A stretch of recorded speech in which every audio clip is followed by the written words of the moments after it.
Hello everyone, Oleg is here. Today I'm in the other corner of the window, so here I am. Today's conversation will be long, so grab something to drink and let us begin.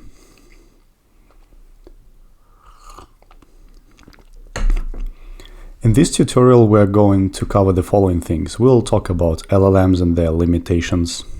We'll talk about the term called Retrieval-Augmented Generation, which is very widely used in the industry.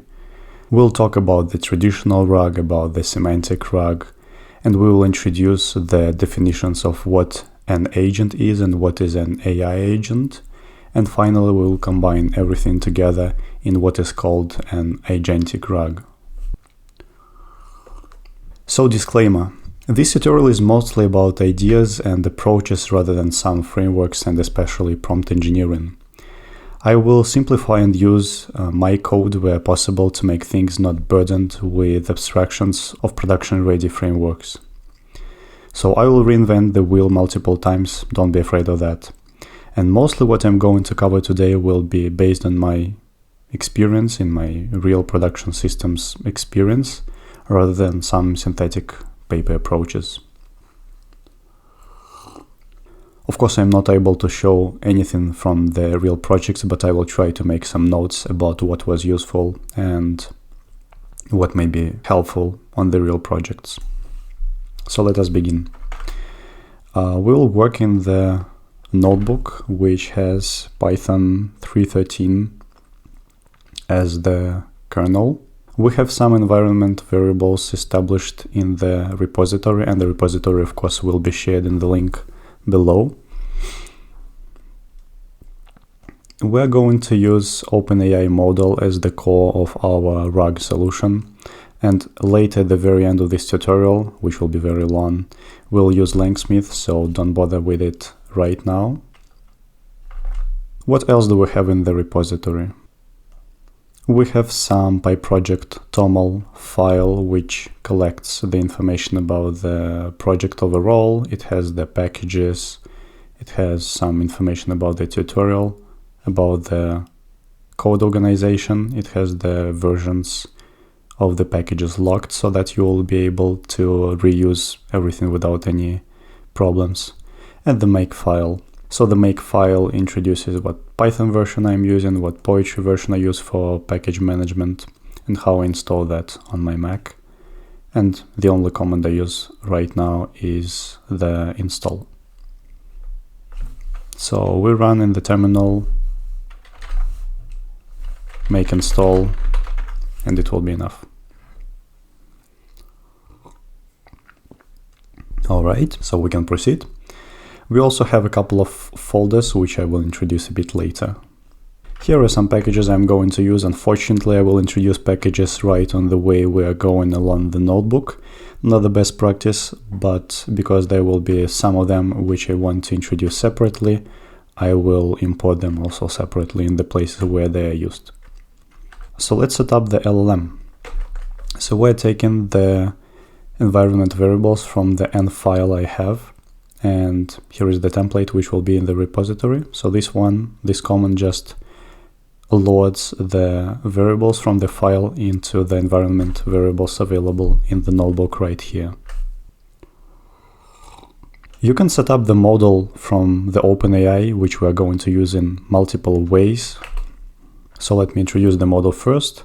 This is going to be the GPT-4o Mini, which is selected to save my budget a bit. This is just a regular model which is chat-based, which was created to make responses in the chat format, like the system message, the user message, and the AI message, which will be the retrieval. So here we use the official OpenAI's library or SDK for Python. So we create a client and then we invoke the model in the very specific format. As I have mentioned, this is the chat model, and that's why you have to simulate kind of a dialogue between a user and the system and the AI agent. And our message to the system is like, what is your knowledge cutoff? So we get the response, and let us just look at the response itself. So we get response in a couple of seconds and we check the response. This is the chat completion, and it has multiple values inside, and what we're interested in is the response and the message content of it. And the model replies, like, my knowledge cutoff is October 2021. I do not have information or updates beyond that date. So this means that the model thinks that it was trained on the data before October 2021, and it will be not able to say anything about the future because it has not seen anything from there. Actually, this is not exactly true, because officially the OpenAI's documentation states that the knowledge cutoff is another date. So not clear whom to trust, but for sure the model haven't seen anything after October 2023. And we can also define the model in a similar way using another framework called LangChain. This is very useful in this tutorial because we're going to use several examples from that library. But again, under the hood, they're going to be exactly the same model with exactly the same parameters. So under the hood, the model is the same with just a bit different format. So we're going to also pass messages in the same way as we did here. And we invoke the model. So here we used chat completions. Here we invoke the model and just take the content. A bit different format, but the answer will be more or less the same. The model is stochastic. Don't forget about that. But the chat response is more or less the same. And we're going to use this function along the way of our tutorial. Let's talk about what are the LLM limitations. So the first one, as you may have already guessed, is the knowledge cutoff.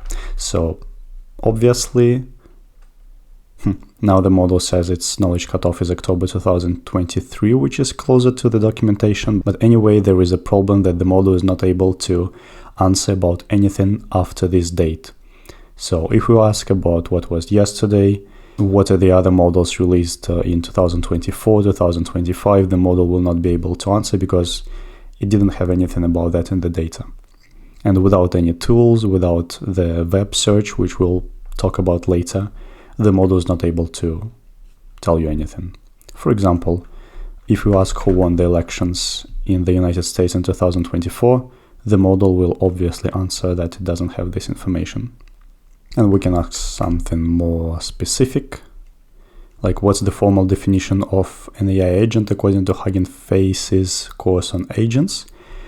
And we also give it a hint so that it is easier to answer. Like an agent is a system that leverages, and the model, again, I don't have access.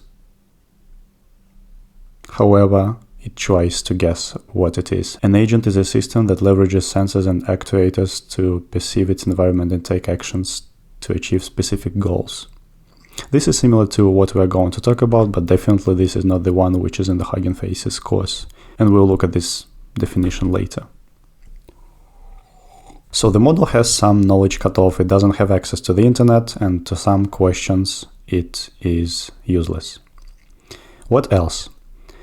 Not widely known facts. Even if we ask about something which the model very likely has seen during the training stage, for example, don't you remember what was the original BERT's paper section 2 related work? And just in case, I even give it the version of the archive paper. So 2019, and the model, which is trained on the public data as well, very likely has seen this data on either our archive or maybe some other source which copies the PDF. But the model is, I think, unable to quote the paper. However, it says that it remembers some of the key ideas and the concepts presented in the BERT paper.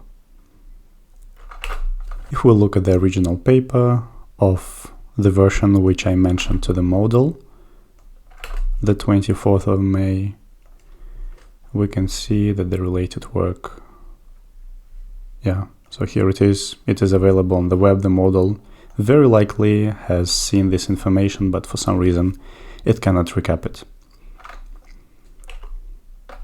There was a great example in Andrei Karpathy's video when he asked LLM to rehearse a passage from the Wikipedia about zebra, I think, and it was able to quote the article like word in word. But from my perspective, this is of course because the Wikipedia pages are very widely used in the data, so the model very likely has seen this multiple times during the training and maybe quoted pieces of this Wikipedia page in different other resources, while the BERT's paper is something a bit less widely known fact and information, and that's why the model struggles to quote it. And finally, we are stepping closer to the actual problem, and the topic of this video is the internal data. So in this folder with the documents, I have several different documents. I will talk about them in more details later, but there is one document which is the txt file with a description of my video about the CAG-ML flow. Hello everyone, Oleg is here. Today I'm going to... In order to save you from the weird content recommended me on the YouTube, I have installed a plugin to hide this information, but returning back to our problem, I have just copied the description of the video I have regarding the CAG-ML flow plugin and just copied it to the txt file. And I'm asking the LLM how many chapters are there in the description of my video about CAG-ML flow plugin. Unfortunately, I'm not that famous that the model is aware about this YouTube video. And at the same time, it was released way after 2023, so the model just says, I don't have access to your specific video or its description. So in case you're going to ask your model about some internal data, for example, company-specific data, this may be Confluence page, this may be internal knowledge base, internal emails collection, or whatever internal information you're interested in, the model will not be able to do so without specific treatment. Cheers. For a more comprehensive overview of these limitations, I recommend Andrei Karpathy's video. Not only this video, I recommend all his videos, but this one is extremely helpful to see where the LLMs are limited. So what can we do to help the LLM to answer the questions we have tried? There is a technique called augmented generation, and clearly the idea is to augment the prompt with the information you're interested in so that the LLM, while answering your question, will be able to use that information. So let's start with the example from the YouTube. I asked the same question, how many chapters are there in the description of my video about CAG-ML flow plugin? But below I paste the description of the video. So what I do, I just take this text, I copy it and paste it right into the prompt. This prompt is given to the LLM, and having that, the LLM is able to provide the correct answer. It may be not correct, but at least it sees the description of the video I'm referring to, and it is able to generate. So we kind of augment the prompt with some external information. And this external information actually may be from anywhere you want. This may be some text from the file, this may be some retrieval result, this may be some description of an image using some coordinates or whatever. So any information may be incorporated to the prompt so that you augment it. Let's try another example. What is the taxonomy on LLM agent planning? Answer by listing the main directions. So what I do, I go to the paper talking about the taxonomy of LLM agent planning. I think this is this one. And what I do, I just roughly take in the first page or so and copy it to the prompt. So below is the excerpt from the paper. As language models have shown significant intelligence, blah, blah, blah, and it ends with, I even do not format anything here, and it ends with directions in this field. So I think, yeah, exactly before the taxonomy. So this is the introduction of the paper. And let's see if it will be able to answer the question about the taxonomy of agent planning. And it notes that there is a task decomposition, plan selection, external module reflection, and memory. And I think this is right. We'll talk about that later, but the main taxonomy is exactly this one: external planner, reflection, memory, decomposition, and selection. So you can see it would be very nice and helpful if we were able to do this automatically, like pasting some pieces of the documents or the documents as a whole to the prompt so that they are used and maybe quoted right in the retrieval. So this is augmented generation. What if we try to retrieve the documents or the texts automatically? And this is where Retrieval-Augmented Generation steps into. A small note here: there are some confusing statements on the web that the traditional RAG may use various tools like search engine, calculator, whatever really. And in this tutorial I insist that the traditional RAG works only with the retrieval component. So this is Retrieval-Augmented Generation, not Calculator-Augmented Generation, and so on. So we'll concentrate on the collection of the documents I will introduce and its incorporation into the LLM. Let's first load the documents. There is a helper function which loads different documents. It receives a list of paths to the document, and based on the type of the document or its extension, either it's an HTML or it's a PDF or it's a TXT file, it is going to read it using different tools. But at the end of the day, this doesn't matter for us. We will get the documents in the specific format I will introduce. Let's first look at what documents we have. We're going to have a couple of PDFs, as you have seen. These are some papers on RAG and AI agents. We have several HTML articles which I have just saved from the web using Ctrl+S. This doesn't look beautifully, honestly speaking.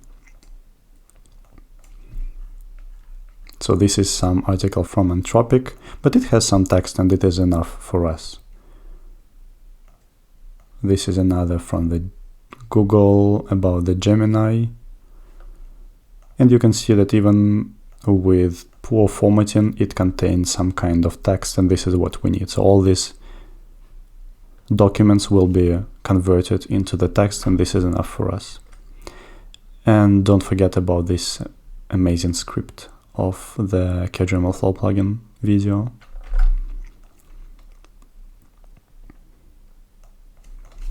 So we get the list of documents. There is the Gemini one, paper, video, HTML, and so on. So we'll load the documents using the function from here, and we can check what are the two main fields each document has. So each document has two fields. It's represented as a dict with two fields, with the page content and the metadata. So the metadata, we can add anything there, but in our example we use just the source, aka the place where the document is located. And the page content is the text itself. So we can check what's the page content of the first document. Again, not very clean, but this is the Gemini article page content. We can check for the second one. Will be the PDF. PDFs are read a bit clearer, but nevertheless all the documents are represented as text. This is what we need for our Retrieval-Augmented Generation. As you may have guessed, we are going to search from these documents which one is useful for each specific question. Let's see how many characters are there in each document. We see that they are sometimes pretty large. And if we split them by the white space, how many words there will be. So the largest one is 14K. A very important topic which I'm going to skip here is how the documents are going to be pre-processed. Very rarely somebody will work with so long documents without any preparation. So usually these documents are split in small pieces called chunks, and there are different options to do so. For example, you can try to find some passages. You can try to split by code pieces. For example, if this is a document with a code, you can try to split it by functions. There are various different ways. You can, for example, select chunks with some intersection so that you do not miss the context. And you can check about the different chunking strategies in this article I mentioned. Will be pretty useful for some use cases. For our, this doesn't matter much, so therefore we'll skip this for now. Alright, the second cup. So what we have for now? We know that the LLMs are limited without any specific information incorporated into the prompt. And we know if we augment them, they will generate way better. So let's try to implement some logic which helps us to select the document from the collection and incorporate it to the prompt. And we'll start from the keyword search, which we'll implement ourselves. Here is the draft plan of how this works, but I will introduce this right on the way. So at first we introduce the function to tokenize the text. What it does, it just lowercases the text and split the words by the white space. So if I give it this string, it will retrieve us 3 elements in the lowercase split by the white space. You can see that, for example, apostrophe is not split. So we tokenize every document and we get the following lengths. And of course, they will be the same as we obtained right here, because we split here by the white space. Here we do the same and lowercase the text, but this doesn't change anything in the number of words afterwards. And we can see what are the first 10 characters of the first document. These are Gemini to 0, model updates to 0, and we can look at this document.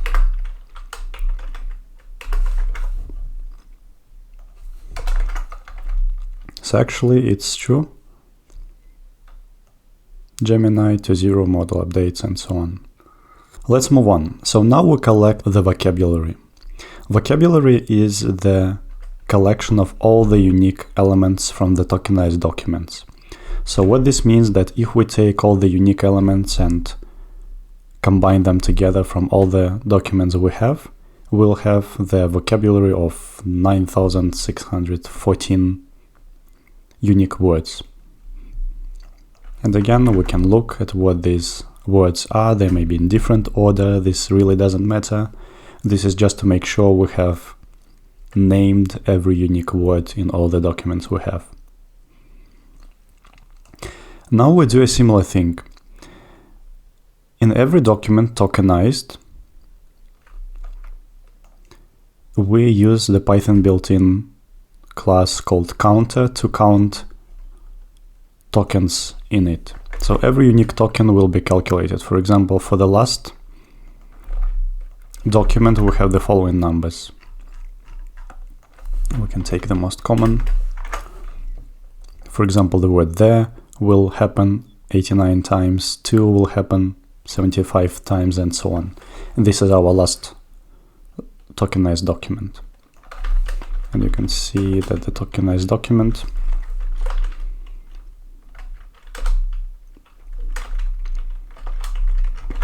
looks something like that. We have counted for each document what is the number of each token there. And then what we do is that we create a vector, which will be of the same size of the vocabulary, but it will have the number of the occasions of each word in the same order as it is in the vocabulary. So if we take the document vector, let's take the last one. It will contain lots of zeros and sometimes ones. If we take the first 10 elements, we see that only the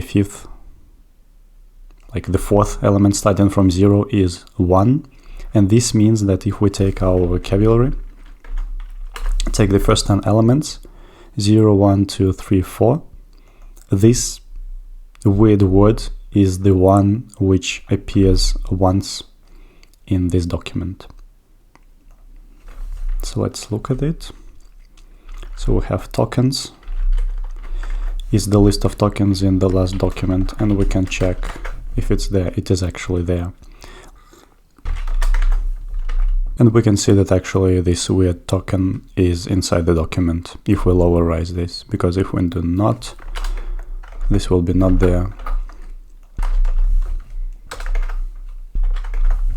We can even find where it is.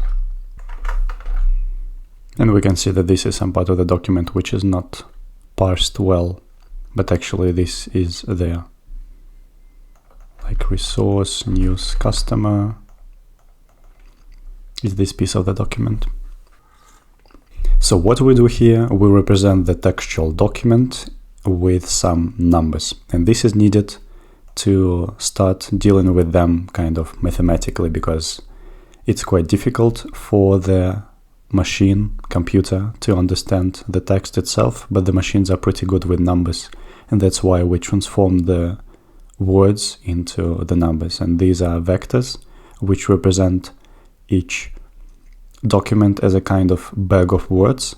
So we know the amount of appearances of each word or token. In our case, this is not exactly the same, and we know how many times it was in the document, but we do not know anything about the order. We just know that the words were there. We can see that the amount of vectors is 9. This is the same as the amount of documents we have, and each document will be of the size of the vocabulary we have, which is about 9.5 thousandths. Now what we're doing is that we're creating a query for which we're going to find the closest document in our collection, and we perform exactly the same steps for it. We tokenize it, we calculate tokens, and we create a vector. We need that in order to be able to compare the vector of the query with the vectors of the documents we have in our collection. So let's have our query as the new features of GPT-4.5. This will be mostly zeros, of course, and there will be a couple of ones which will represent something like GPT and 4.5 probably. So it doesn't matter exactly. And now we need to introduce some measure of similarity between the vectors.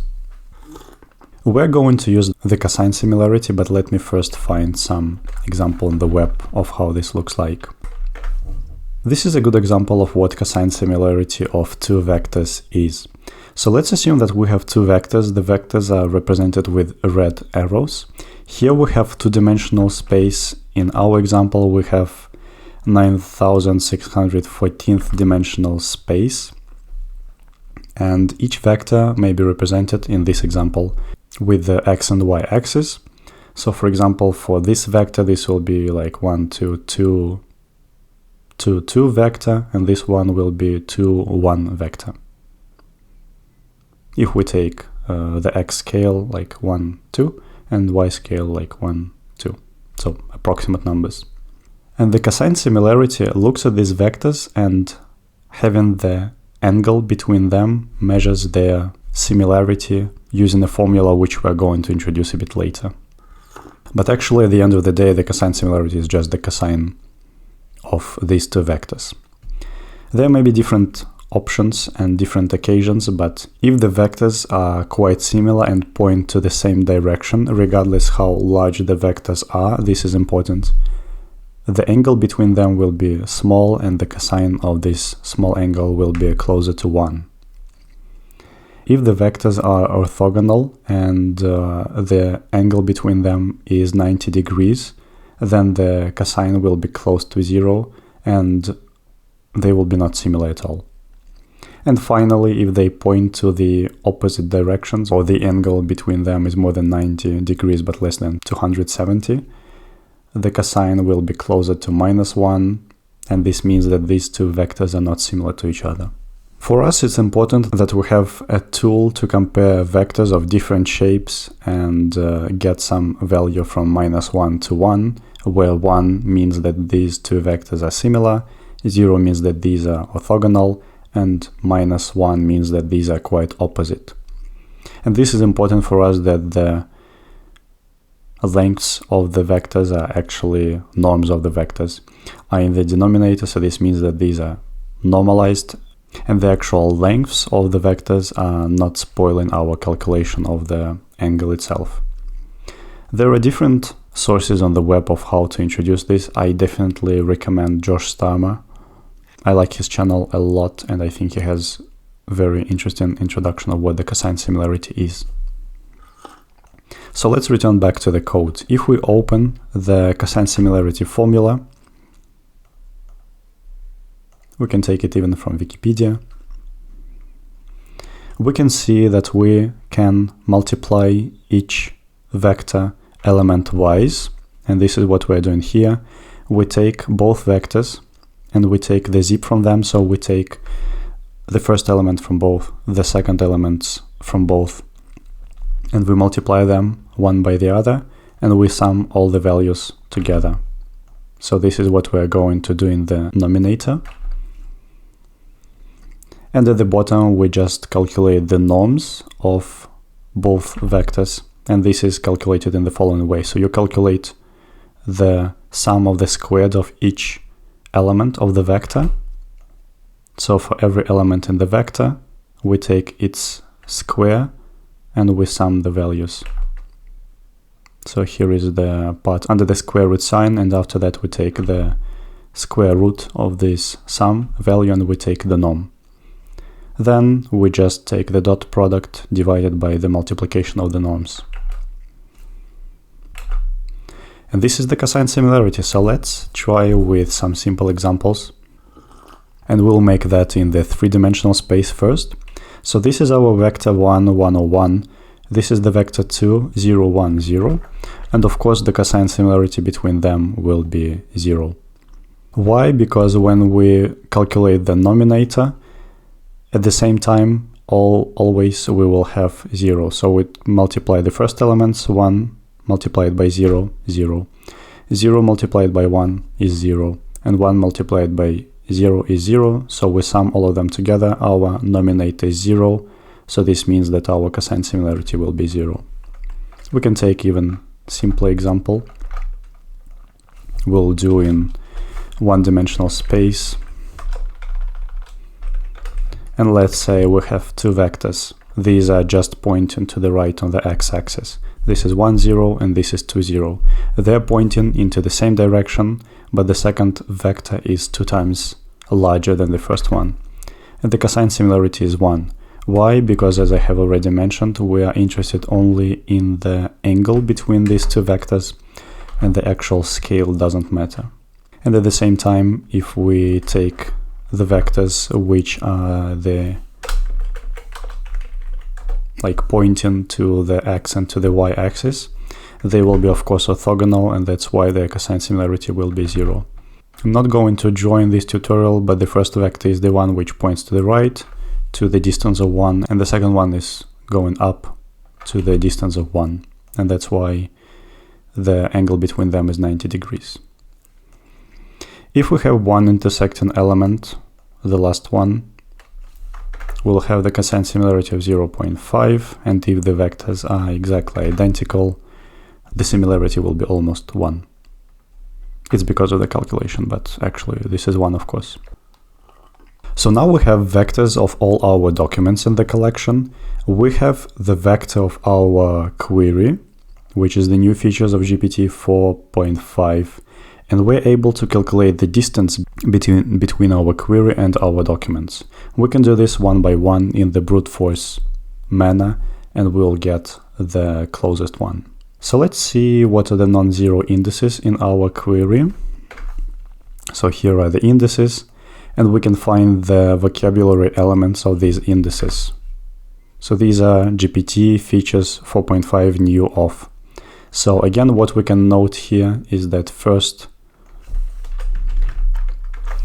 query is surprisingly well represented in the vector space. And secondly, we're dealing with a bag of words, and this means that we lose all the structure of the sentence which was originally represented here. So let's write a function to find the nearest document. So what we're going to do, we're going to take a query, vocabulary, and the document vectors. We're going to tokenize the query as we have already tried above. We are going to count the amount of tokens within the query.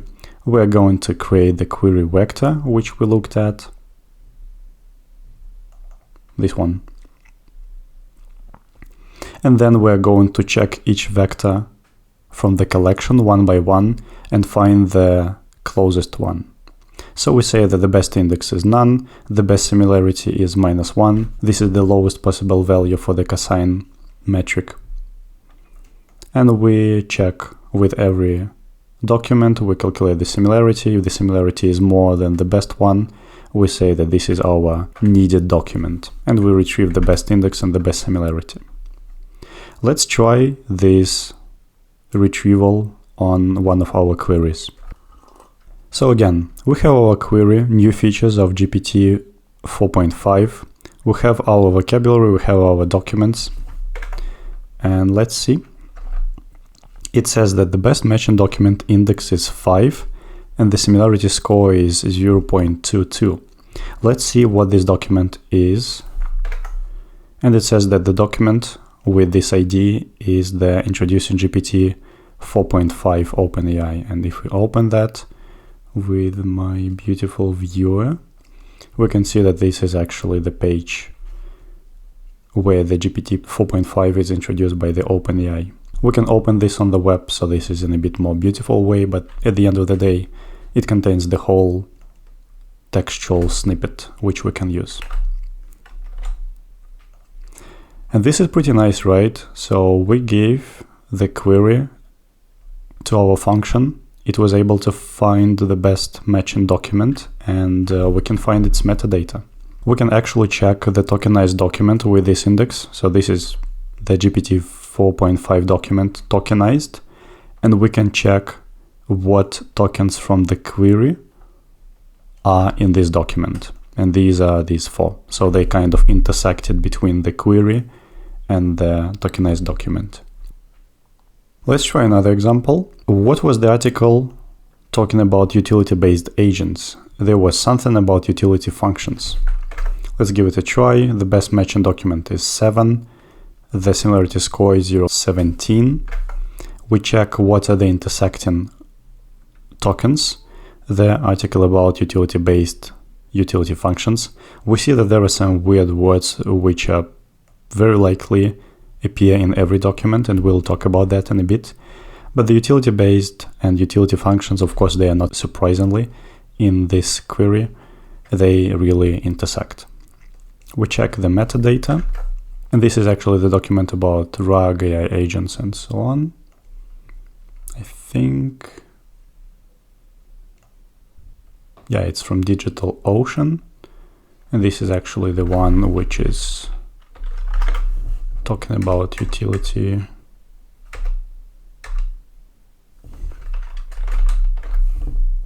Yeah, utility-based agents. I think no other paper talks about them. At least this one is talking about them the most. So pretty cool, right? So now we can enter some query and find the nearest document within our collection. This was all written by hands, and as you may see, this takes some space, and we can of course optimize this a bit. Let's use the very well-known and famous library called Scikit-learn to automate the process of transformation of text into a vector. We import the CountVectorizer, which actually does the same procedure as we were doing with counting the tokens in the text in a bit more handy way. And we're going also to import the cosine similarity also from Scikit-learn. Why we're doing so? Because it has the vectorized version of the function, which instead of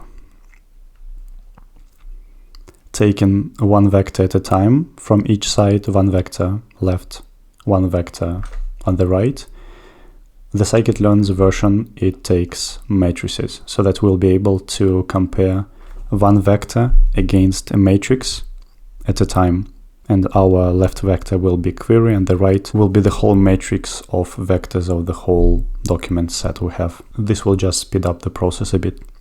So we import that and we initialize the CountVectorizer.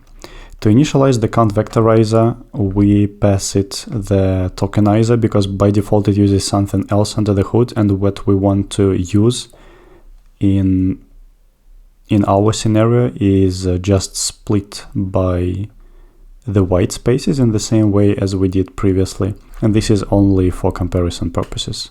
You can try any other tokenizer. You can try to make it similar to the one which is used in OpenAI. You can try some regular expressions to split your text. This is completely up to you. This also may be investigated and tailored per task. So we create the vectorizer and we transform the page content of every document we have. And also, again, a very handy thing about that is that we can pass the whole list of documents to transform them at once.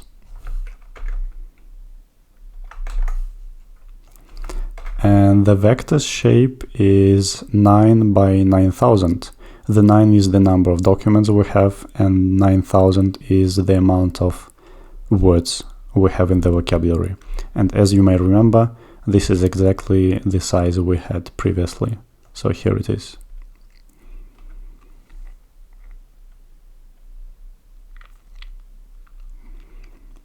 And yeah, another optimization from Scikit-learn is that the matrix is kept in the sparse way. So this says that this is the sparse matrix with some amount of elements stored in the shape 9 to 9000. And if we check what is the amount of elements in this matrix is about 86,000, and we can see that only 14 of them are actually used.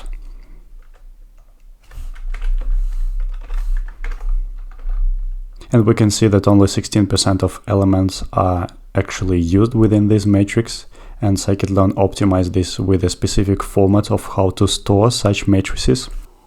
And this is pretty handy for some large sparse datasets. For example, you are able to store only the element value and its index, like x, y value, and everything else will be considered by default as 0, so this compresses the dataset pretty much. And now we can rewrite our find nearest document function. We can compare them one by one. Let me copy the old one. So on the above, we have the old one, and below we have the new one. These three pieces are right now solved by the vectorizer. We just say, please transform our query, and it will just retrieve us the vector instead of all these preparations. How this happens? This happens thanks to this command. So we have our vectorizer initialized, and then we train it on our documents from our collection, and it creates the vocabulary in some specific order, some specific vocabulary of this size, so that every other time when you call vectorizer transform, it will create the vector of this shape correspondingly to each token you have seen in your training set, because we have fitted it, and this will be corresponding to what we have seen in our training documents. The second optimization we have in our function is that the cosine similarity right now takes the whole matrix of the document vectors, and it retrieves the similarities as a matrix again. This is an array, as you can see. And we just take the argmax, which gives us the index of the maximum element, and we retrieve the index and the similarity themselves, instead of looping one by one for each document from the collection. So let's run this. And first we start from the second example we had previously. What was the article talking about utility-based agents? There was something about utility functions. We see that the best matching document index is 7 and the similarity score is 17 something. And if we look a bit above, we see that the results are exactly the same as we had when we encoded this manually, which is pretty nice, right? You can see that the numbers are exactly the same, maybe with some latest digits a bit different, but at the end of the day, yeah, extremely similar. And this is how the new cosine similarity function from Scikit-learn works. We just transform our query in the format of a matrix so that this has the size of 1 by 9000. And we have the matrix from which we take our best document, which is also the same shape, and we get the cosine similarity for them.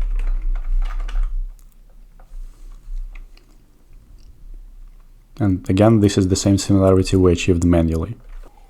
This is good, and this actually finds the closest documents in the collection, but of course this has lots of drawbacks, and I'm going to show some of them. Let's find the ID of the token, and this is the ID in the vocabulary of our vectorizer. Remember, we have the vector of 9,000 something values, and the one with this ID is the word the.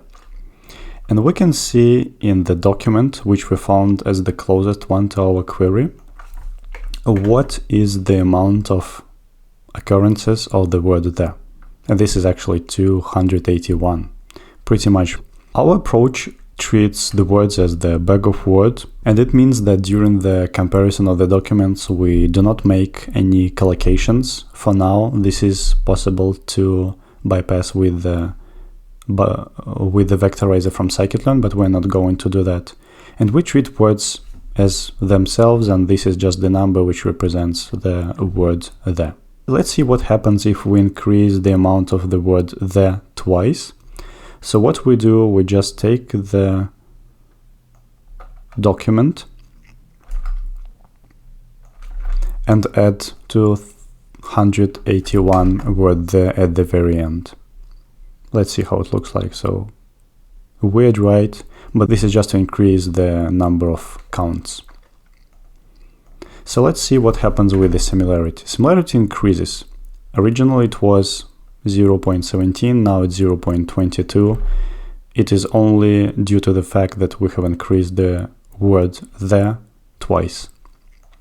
So if we check, not exactly twice, but I think this is just because somewhere it concatenated with something. So we have increased the amount of the word the, which has nothing in particular with this specific document about the utility-based agents, and due to some reason got the increase in the metric, which is strange. And of course there is a treatment for this problem, and the treatment to that is the TfIDF. The TfIDF is a score which is calculated using the formula you can see on the screen. The first part is the term frequency. This is quite obvious. This is the number of occurrences of the term t in the document divided by the number of terms in the document. So if we say that the document has overall 10 words and 5 of them are the word laptop, the term frequency for the word laptop in this document will be 0.5. So the term frequency is basically the same as the CountVectorizer, but just normalized to the number of words altogether in the document. We're not normalizing this, we're using the value itself, like 281 the token, but if we divide it by the number of tokens altogether, this will be exactly the term frequency. The cool thing about TfIDF is that it tries to make sure that the useless tokens which happen in every document in your collection do not have very high values, and this is how it does so. We take the total number of documents in the corpus. In our corpus there are 9 documents, and we calculate the number of documents with this term. So for example, if every document has the word the, this will be 9 divided by 9, and this will be 1, and the logarithm will be 0. So this means that the IDF part of the score will be 0, and that's why the TfIDF score will be 0. But if there is some very specific word, for example agent, in your document, and you have 9 divided by 1, because this word agent happens only in one document within your collection, the value inside the logarithm will be 9, and log e of 9 will be something like 2. And this means that the term frequency multiplied by 2 will be kind of increased.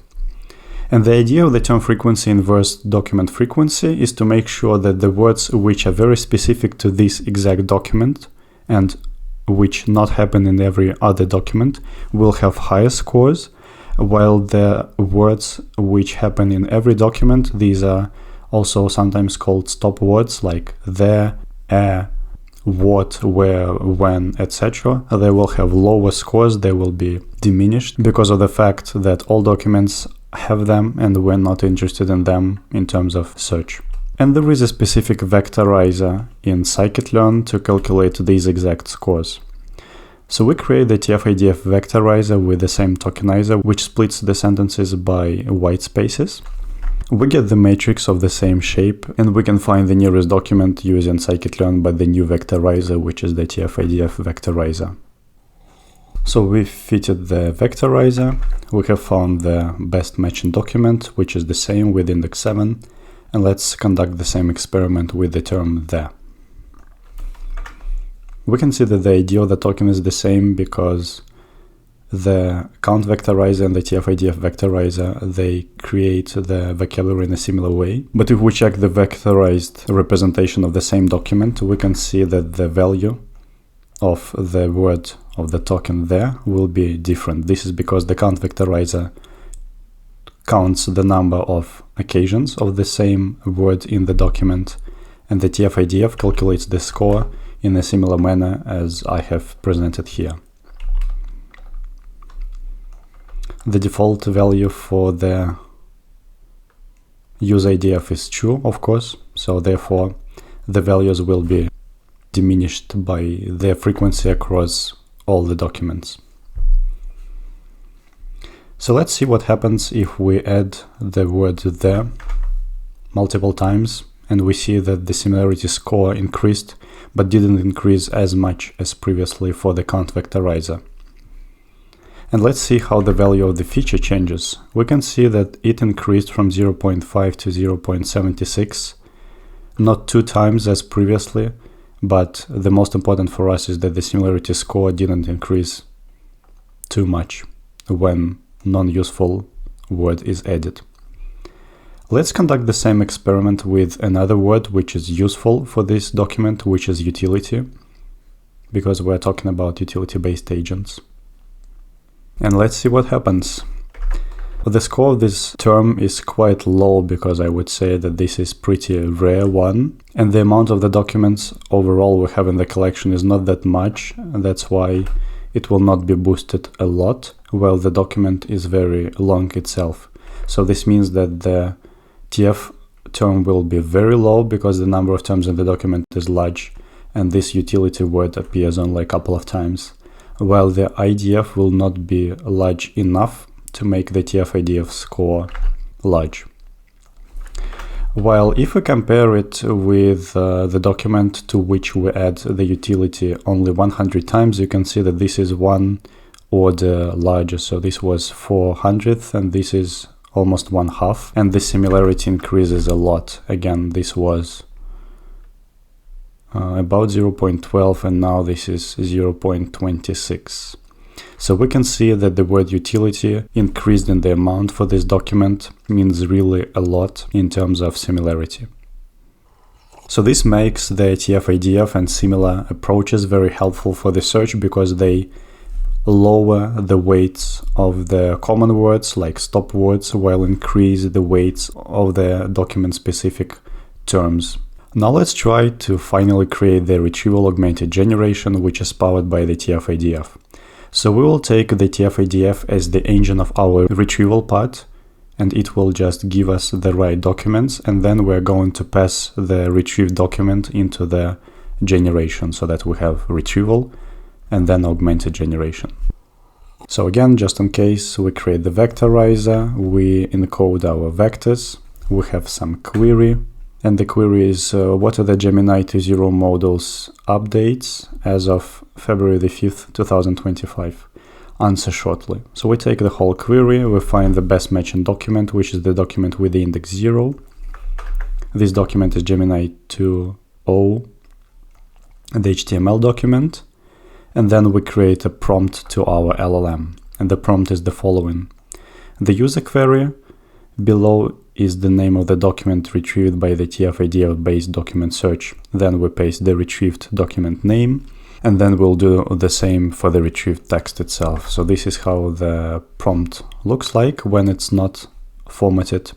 And when we actually format it, so we just replace the placeholders with the actual values, use a query with query, retrieve document name with the metadata, and the retrieve text with the page content. We print the same prompt but with formatted, and we see that it looks as following. What are the Gemini updates? Below is the name of the document. Here's the name of the document. Below is the text retrieved by the TfidfVectorizer based document search. And we can see that this looks a bit weird because the document contains lots of white spaces. If we check the whole document, this will be large, but I think this will contain the information we're seeking. So yeah, in December, we kicked off the Agentic era, blah, blah, blah. So this has the desired information. Unfortunately, this is spread along the whole document, but it is there.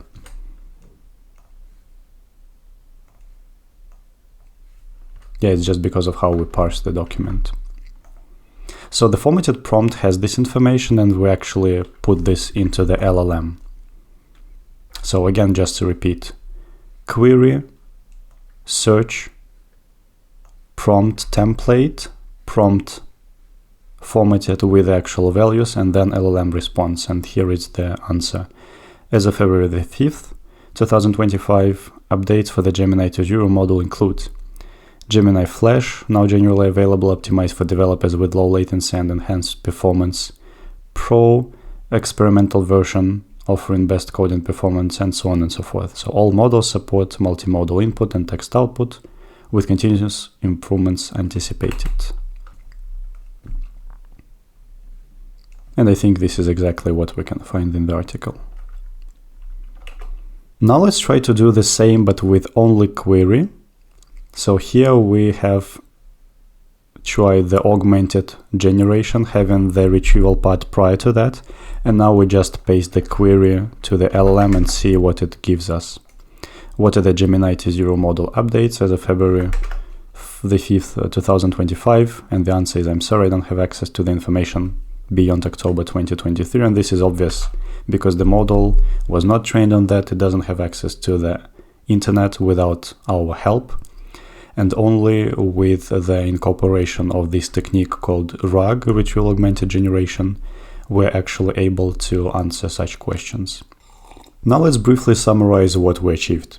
In this RAG pipeline, we incorporated real factual or specific knowledge, and using this technique, we overcame the outdated and hallucinated outputs. And again, usually people say that they're using different tools like search engine, calculator, any external or internal API, for example, some internal system within your company, or maybe external API to some grocery shop or whatever. These may be some domain-specific computations, this may be code execution, whatever really you want. But in the classical RAG, by default, it is understood that we're searching over some collection of documents, and that's why the first part is the retrieval. So this means that we retrieve from some collection, and in our example we just take the keyword search. This is a bit adjusted because we're not using just the keywords, we're using the weighted keywords using the TF-IDF approach, and this helps us to improve the factuality of our answers with LLM.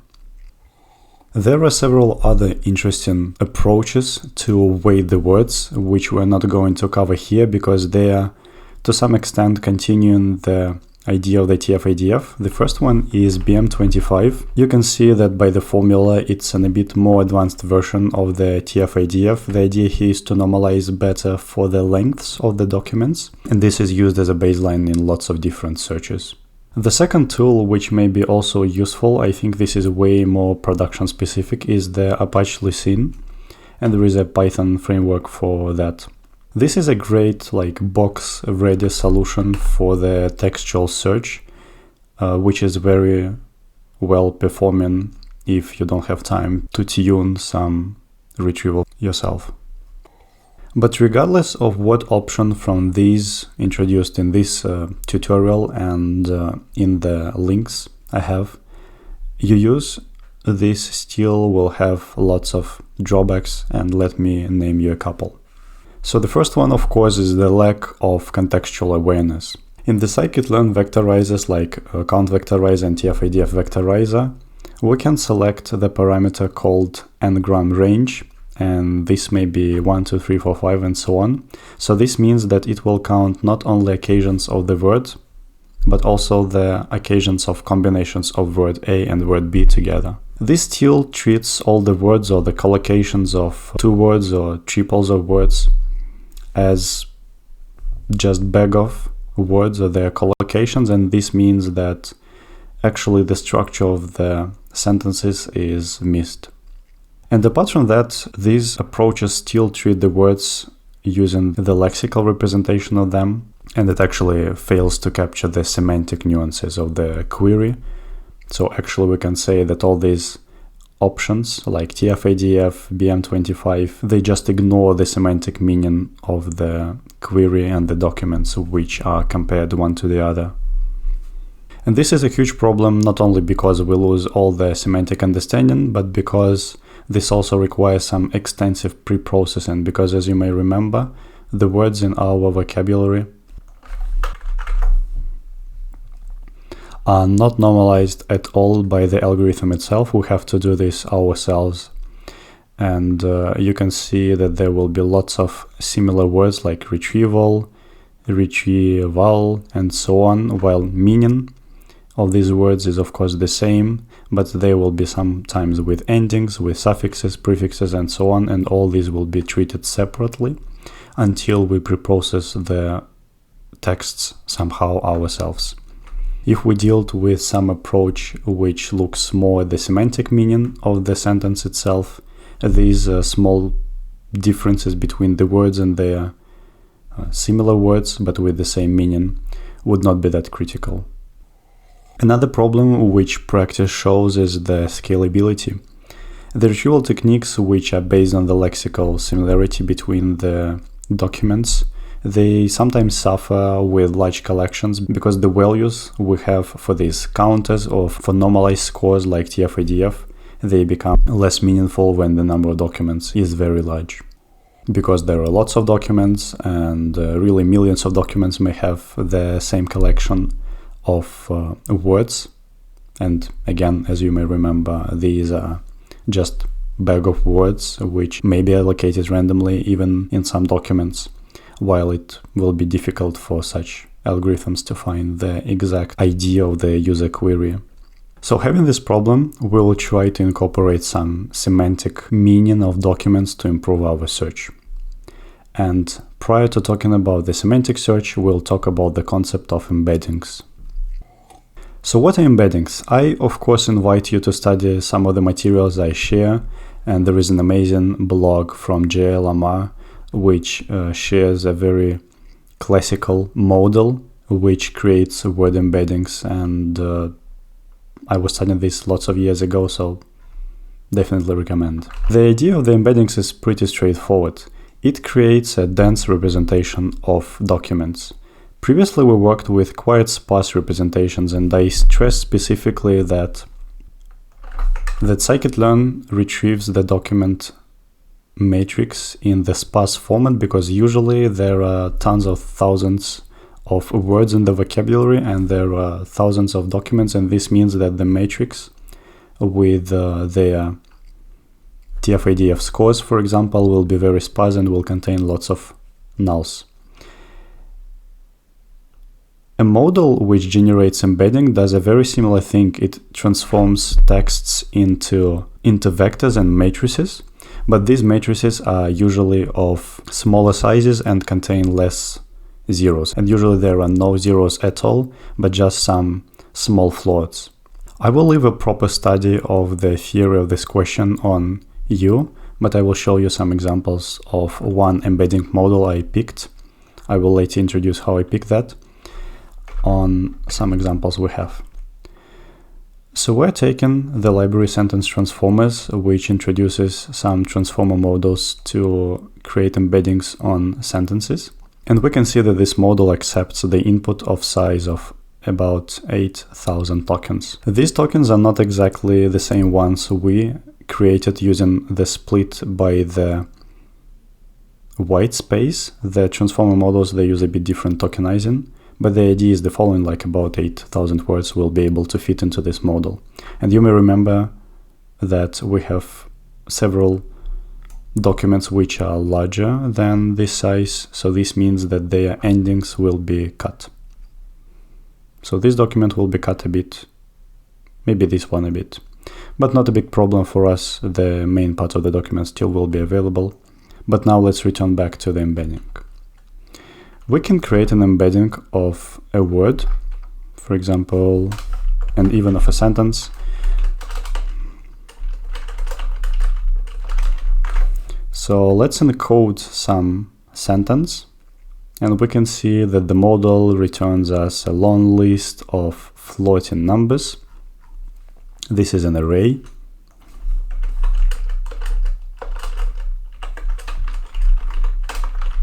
We can check its shape. Its shape is 768 values, and all of these are non-zero, but some numbers which are very close to the zero. So these models, for example, this one which I specifically chose, they're trained specifically for the task of sentence or text representation, so that these numbers mean something. Unfortunately, we do not know much about these numbers. Sometimes you can find the meaning of one specific position, and there are some papers, interesting ones, which try to interpret what kind of meaning is behind these vectors, but these are not intended to be representative and explicitly clear. These are some latent representations of the words or the sentences, which may be helpful for some tasks, for example, retrieval. Let me show you some examples of how this may be useful for us. So let's assume that we are going to encode the word cat and the word dog and calculate the similarity between them. We are going to reshape the vectors because of the format requirements for the cosine similarity, but what is interesting for us is the exact number inside the brackets. So the cat and the dog, they're similar by something 0.73. Let's compare now cat and giraffe. We can see that they are similar to each other with a bit less score. And finally, let's compare cat and kitten. And surprisingly, you can see that the score is higher than for any of the comparisons we have tried previously. The idea of the embeddings is that we can try to represent our text in such a way that we'll be able to get the semantic meaning regardless of the exact framing utilized. And this is of course widely used in the field of vector databases and semantic search, because you can try to be agnostic to the exact wording, sometimes even to the exact language utilized in the query versus the documents you have. You can have some multi-language documents, but you still will be able to understand its idea, its semantic meaning, in order to provide some comparison. And importantly, right now it treats the sentences with all its order, with all its phrasing. So if we create another like rephrase of the same idea, the similarity will be high, but still will not be 1, because quite a lot changed in terms of exact wording used, but the meaning is the same. So again, totally recommend JLama with his examples and explanations of what embeddings are. I was studying them, extremely helpful. Let's now try to do the same idea, the same trick with our documents. So here is the list of documents we have, and let's try to play with that. So we take the first element, which is the Agentic Retrieval-Augmented Generation, a survey on Agentic RAG. This will be our first embedding. The second one is, the second document is the script of the description of my YouTube video about KGML flow. And the last one is going to be the GPT 4.5 introduction. So we embed them, and this takes more time because they have way more tokens inside. And now we can calculate similarity between these documents. So the Agentic paper and the YouTube script, they have the similarity of 0.54. And actually these are completely not similar things, I would say. Not to mention the size of the documents. But now let's compare the Agentic paper with GPT introduction. This is higher because the GPT 4.5 4.5 is of course some article, but it's about the same topic. It's AI with some LLMs and so on. So it's not surprising that the similarity is higher. It's difficult to say what exactly the similarity means for these documents. Of course, we know how it's calculated, but the number 0.73 doesn't say us much. But its comparative power is very important, that we can say that the GPT introduction is way more similar to the Agentic paper than the YouTube script. Another interesting thing we can do is the visualization of such vectors. It's quite complicated to visualize a vector in 768-dimensional space, but we're going to utilize a technique called dimensionality reduction. So what it tries to do, it tries to represent the same vector in a smaller space, keeping as much information as possible. Of course, if the vector is dense and meaningful, this means that all the 768 dimensions of it are used to some degree and they represent some latent features. And this will be quite difficult to fit this vector in the 2D space. But at the same time, it is possible. We'll try to keep as much information as possible using the algorithm called PCA, and we'll look at how these documents relate to each other. So at first, we encode all the documents using our embedding model. And we're going to launch the script, which creates a plot where we have two axes, which are called principal components. And these components are a very squeezed representation of the whole embedding we have. So we had 768 size, now we have 2. So each component represents some very, very squeezed representation of some of the axes we took from the original vectors in order to preserve some information. And after this algorithm working, every document got the representation using only 2 numbers. So previously it was the matrix of this size, and now it's 9 by 2. And if we take these 2 values and put them to the plane, we'll have the following distribution of the documents we have in our collection. So we can see that after all these perturbations, and this is important to keep in mind that there is a huge error in these representations, but still there is something meaningful. We can see that my YouTube script about KGML plugin is very far from all the remaining documents, which is, I would say, obvious because it's of different shape, it contains different logic, it contains different topic, so it's not surprising that this is far from the others. What else we see? We see that the 2 articles about some agents, AI agents, like Agentic Retrieval-Augmented Generation, and RAG with AI agents are also close to each other, also not surprising. 3 web articles from OpenAI introducing GPT 4.5, new tools for building agents, and OpenAI O3 Mini are also quite close to each other. And there is also another article close to them about the Gemini. This is of the very similar format of introducing a new model to the public.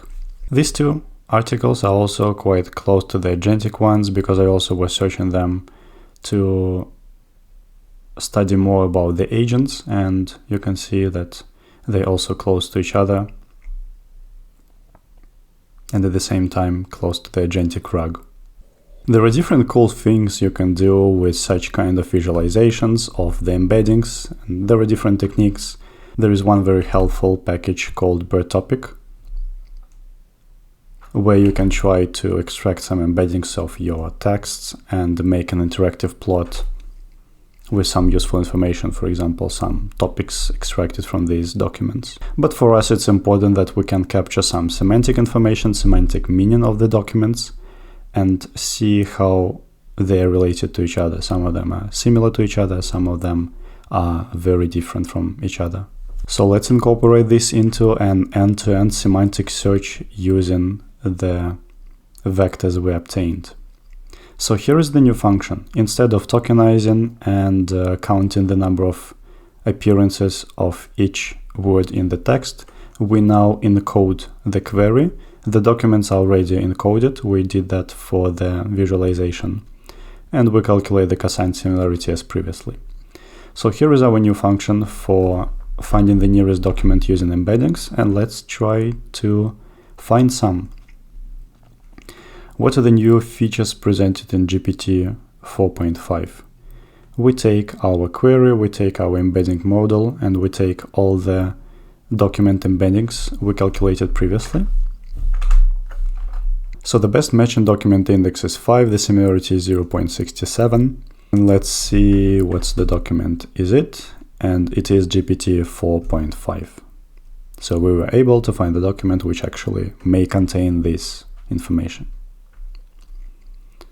Let's try another one.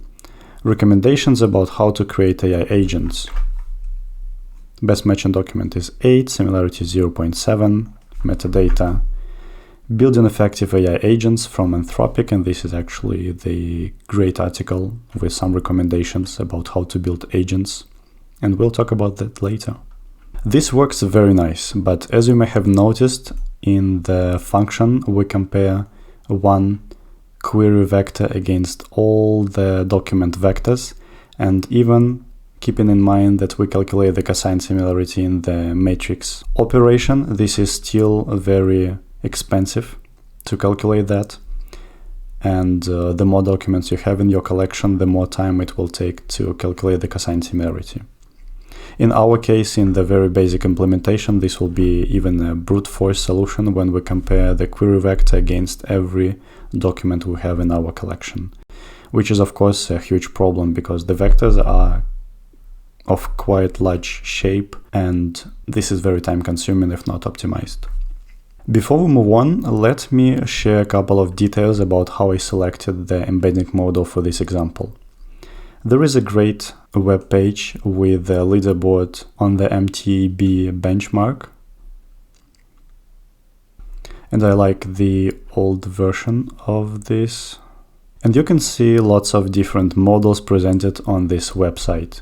You can see the model size in the number of parameters, the memory usage, the dimension of embeddings. As you may remember, we used 768. The maximum number of tokens it inputs, and this varies the size of the document which may be inputted by the model. And the most interesting part for us probably is the performance of every model on different benchmarks. The best thing you can do with each model is to compare on your data on your exact task, but it's sometimes very expensive and difficult. But what you can do as a rule of thumb, you can try to check the metrics on different kinds of tasks. So if you're going to use these embeddings to classify something, for example, documents like toxic document, not toxic document, or document about the topic 1, 2, 3, 4, 5, you can look at the metrics, at the scores on the classification tasks. If you are going to use your embeddings in some recommender system, for example, you are going to recommend the user's text 1, 2, 3, 4, 5, maybe the best metrics you can take into account are these ones. And there is also an average over 56 datasets, like 56 different tasks solved by these embeddings. And you can take the model with the best one. What I was doing is that I was selecting the model with the largest amount of tokens, which I can allow myself, because I knew that I have some large documents and I don't want to split them into chunks. So I think I just put the maximum amount of tokens, made some filtering to small models, and I asked this to be an open source model, and I think somewhere at the top I had the model I chose. So this is the one, Modern Birds Embed Base. You can find the model card on the Hugging Face. This is extremely helpful, and this is an extremely influential company in the area which stores and hosts lots of models, and actually you can download the weights of this model and the architecture description so that you can use it right in your code. So here I just took the name of the model, I just copied it and used in my code. So semantic search is of course way more powerful than the keyword search. It incorporates semantic meaning of the documents and helps to understand the exact key idea, the exact key meaning you meant in your query in order to find you the most corresponding document within the collection. Let's make a brief conclusion on the semantic search. So we have encoded the collection of documents into the embedding matrix, and we have implemented manual search over the whole collection of our embeddings using the cosine similarity. And this is actually better than what we had previously, which was a brute force comparison of every vector against the vectors of the document collection we have. The cosine similarity, which is calculated in one run, is more optimal, but at the end of the day, they both increase in complexity linearly to the number of vectors. And this is quite obvious, right? The more documents you have in the collection, and regardless the way of your comparison, in case you want to compare the query vector against everyone like exhaustively, this will be scaling linearly with respect to the number of vectors and of course with the size of the vector itself, but mainly what is the question for us is the amount of documents we can fit into our collection in order to be able to search over it. And we'll talk about this problem in a bit, but let's first try to find some good solution for how to automate this process of searching over the documents, of creating the embedding collection and so on. There is a great entity developed called vector databases. So actually vector databases are specific types of databases which are created specifically for collecting embeddings, and these databases have some specific methods which are oriented on the fastest search for the nearest documents.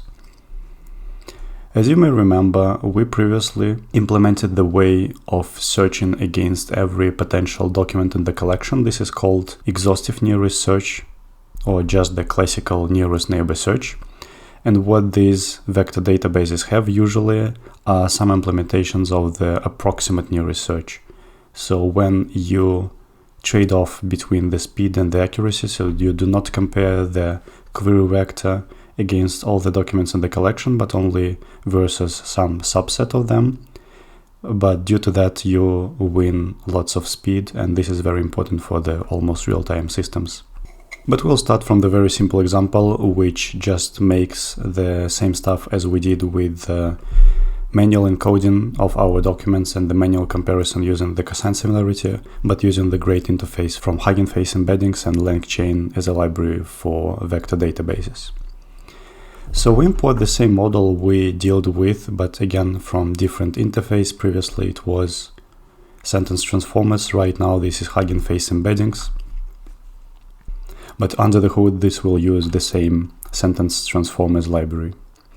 We say that we're going to use CPU because I'm having Mac, and the batch size will be 1, so that every document will be encoded separately and will win a bit in terms of memory. But if you have a larger and better setup, you can increase the batch size to increase the speed of your encoding. But the model will be the same. So in order to create a vector database, the LangChain library requires us to create some unique identifiers for the documents and to convert the documents into a specific format, which is the document format from the LangChain. And you can see that this requires exactly the fields which we were dealing with previously, the page content and the metadata. So I was storing this in the format of a dictionary, and now we're going just to create a document instances based on that. And the unique identifiers are needed for the vector store. So the first one we're going to try is the in-memory vector store. This is not branded by any company, and this is just in-memory vector store which you can use for your retrieval. So let's give it a try. So we initialize it with the embedding model, and as you may see, this is the same one we used previously. And we add all the documents we have. So we pass it the list of our LangChain formatted documents and the list of unique identifiers. It will take some time to encode the documents and store them into the in-memory vector database. And you can see this took almost 1.5 minutes. And yeah, this is because our documents, some of them are relatively large, and this takes time to encode them and to put into the vector store. But afterwards, after the vector store is collected and created, you can try a specific method, similarity search, which will retrieve the most similar documents to the query you have. So now instead of encoding the query, calculating the cosine similarity, and checking the minimum index or the index of the maximum metric, whatever you select, metric or distance, we can query just in one line and get the desired amount of results. So here we say what are the new features presented in GPT 4.5, and we can see that the document GPT 4.5 is retrieved actually. There are several parameters. We're not going to dive into all of them, but the simplest one and the most straightforward one is the amount of documents we're going to take. So this one is the desired amount of retrieved results. So the first document with some first part of the document, and the second one is the Gemini. Again, we're not expecting many documents to be retrieved because there is only one actually answering this question. And we can also try the other useful function, which is the similarity search with score. This retrieves almost the same, but with the score of the similarity, I think by default it also uses the cosine similarity. We can check.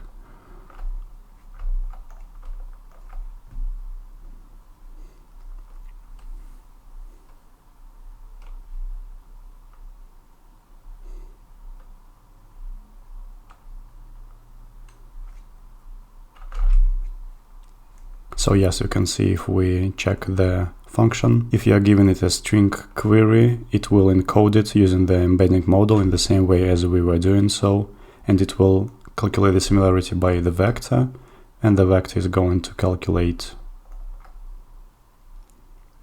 the cosine similarity. So in the same way as we were using, and I think we can even probably try to check the score if it's the same or not.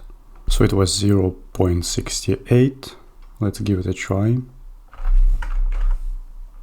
Oh yeah, because I have replaced the embedding model, it doesn't work right now, but let's go and redefine it once again.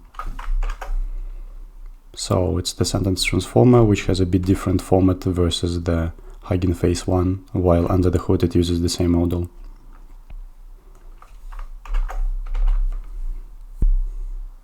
And it does retrieve something similar to the 0.68.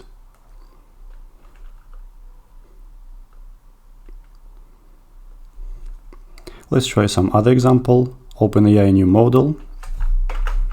And we're going to retrieve two results. So the first one is the HTML article regarding the O3 Mini, which is correct. And the second one is about the new tools for building agents. I don't think they actually introduced something new, but they talk about the new options for building the model, so also relevant for this case, right? So they introduced the responses API and some other new things. So we can consider this as relatively related, right? This was just a replacement of the manual creation of the embedded collection and the manual embedding of the query and comparison of each query versus the document collection. And this is all possible using this abstraction called in-memory vector store. But if we're talking about the real vector stores, I would like to highlight the FAISS. This is the one from the Facebook AI research. So actually, this is the real production-ready vector database, which is written in a very optimized way. So Python is just an abstraction on the very high level, while under the hood, not only the algorithms, which is a very important separate topic, but the whole code is very, very well optimized. So let's give it a try. We import both the wrapper for the FAISS as well as the FAISS library itself. They have an SDK for Python. And the important thing we're going to describe here is the index. The index is an entity which is calculated while the database is created or updated in order to speed up the search. So the flat index L2 means that we're going to have a flat representation of all the documents, meaning that we're going to search over them using the brute force algorithm while comparing one versus the others.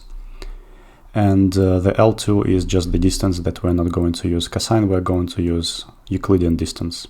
This doesn't matter much for us, this is just the default one.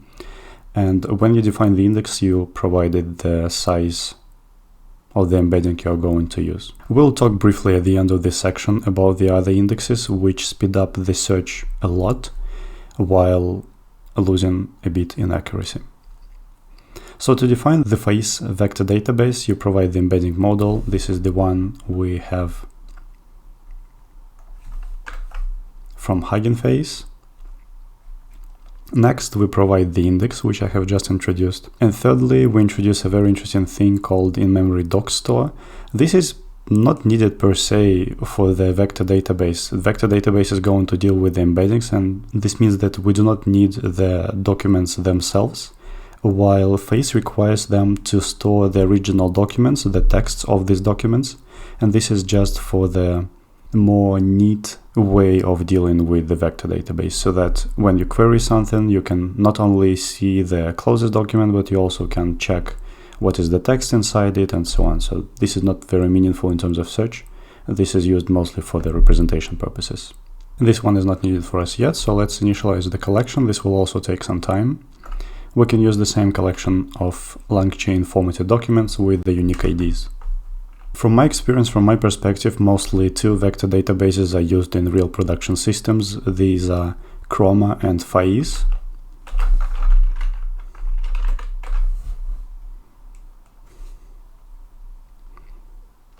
Chroma is an open source application vector database,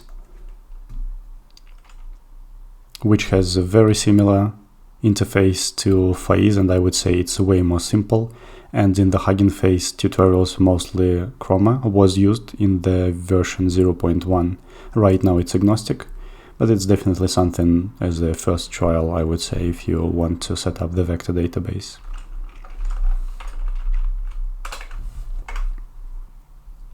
FAISS is way more complicated. It has, I think, more complicated indices, which require some proper investigation in order to understand what you're going to optimize and how. And I think this is well established even prior to the boom of vector databases, so these indexes existed for quite a while. Yeah, so I think the latest releases of new vector databases, like please try ours, there are tons of them. This happened way after middle of 2018. But let's return back to our instance of the database. We have all our documents encoded. This took almost the same time, and we can do exactly the same things. We can make some similarity search. The numbers will be different because we are using another metric.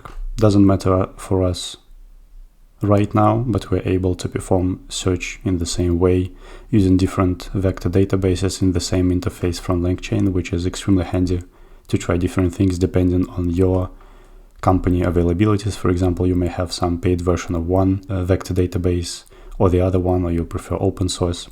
So LangChain provides very nice abstraction over these different solutions.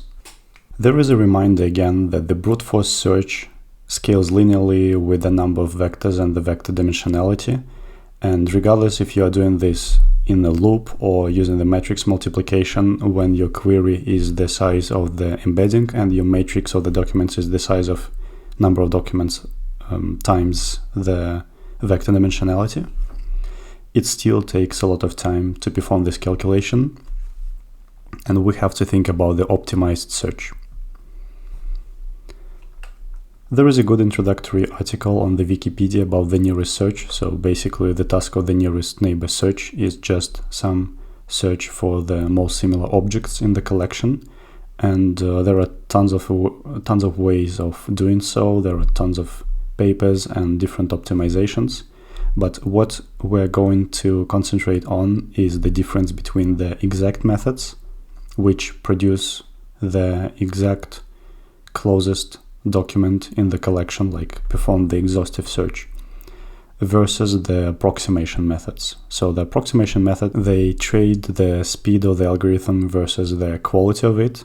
So the main assumption in the approximation methods is that in some cases it's way more important to find the document fast rather than the most similar document. And this really makes sense in some problems. For example, in the internet search, like web search, or even in some collection search, like document search, you do not know in advance what is the desired ideal document you would like to find in the collection. But this matters for you to find this document fast, or maybe top 5 documents fast, so that you can iterate over them and check the information right there and maybe clarify your search query later. For example, when I search for the vector database or something, I do not know what exactly I'm searching for. I do not have the desired perfect document, web page on the internet, but I need something related to this topic. And I will be able to scan through several first retrieval results in the same way I can do this. I can do the same even with the document database, and I can say, yeah, I'm going to use Pinecone, and this will retrieve me the Pinecone database. We're not going to study this, unfortunately, right here, but I'm going to share a couple of interesting pages with the description of the indexes. For example, FAISS suggests.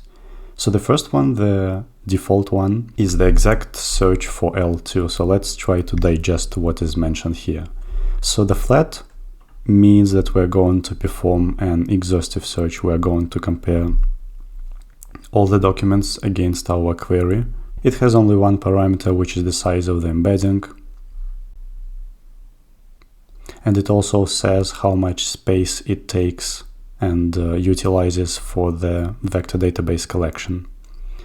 And you can trade off between the amount of space and the amount of pre-computation you make when you build the index. For example, for HNSW, you spend more time, more space when you create the collection, while this allows you to search way faster for the approximate nearest document.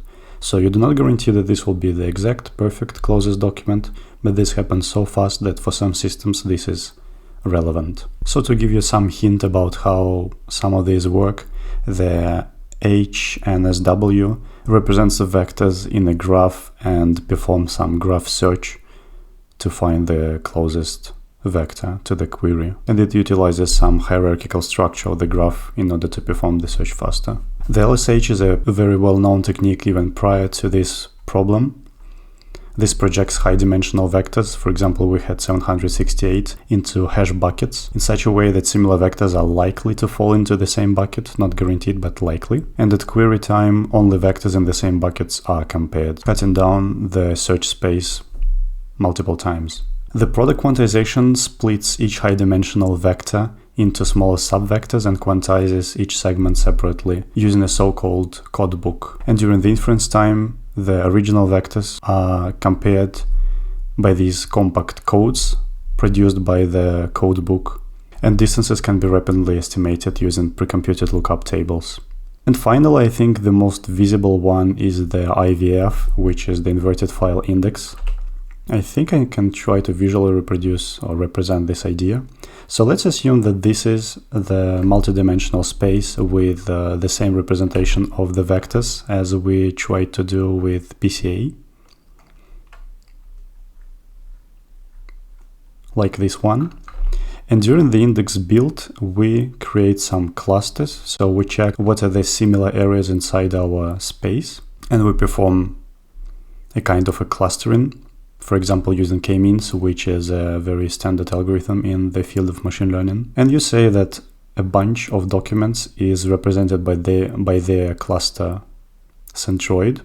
And during the inference time, you check against the query, which is the closest cluster, and only then compare the query only with the representatives from this cluster. So again, the core idea here is to reduce the amount of exact comparisons using some optimizations and pre-calculations during the index building time. So we have introduced the vector databases, which allow us to retrieve nearest documents using specific entity called the vector database and the similarity search.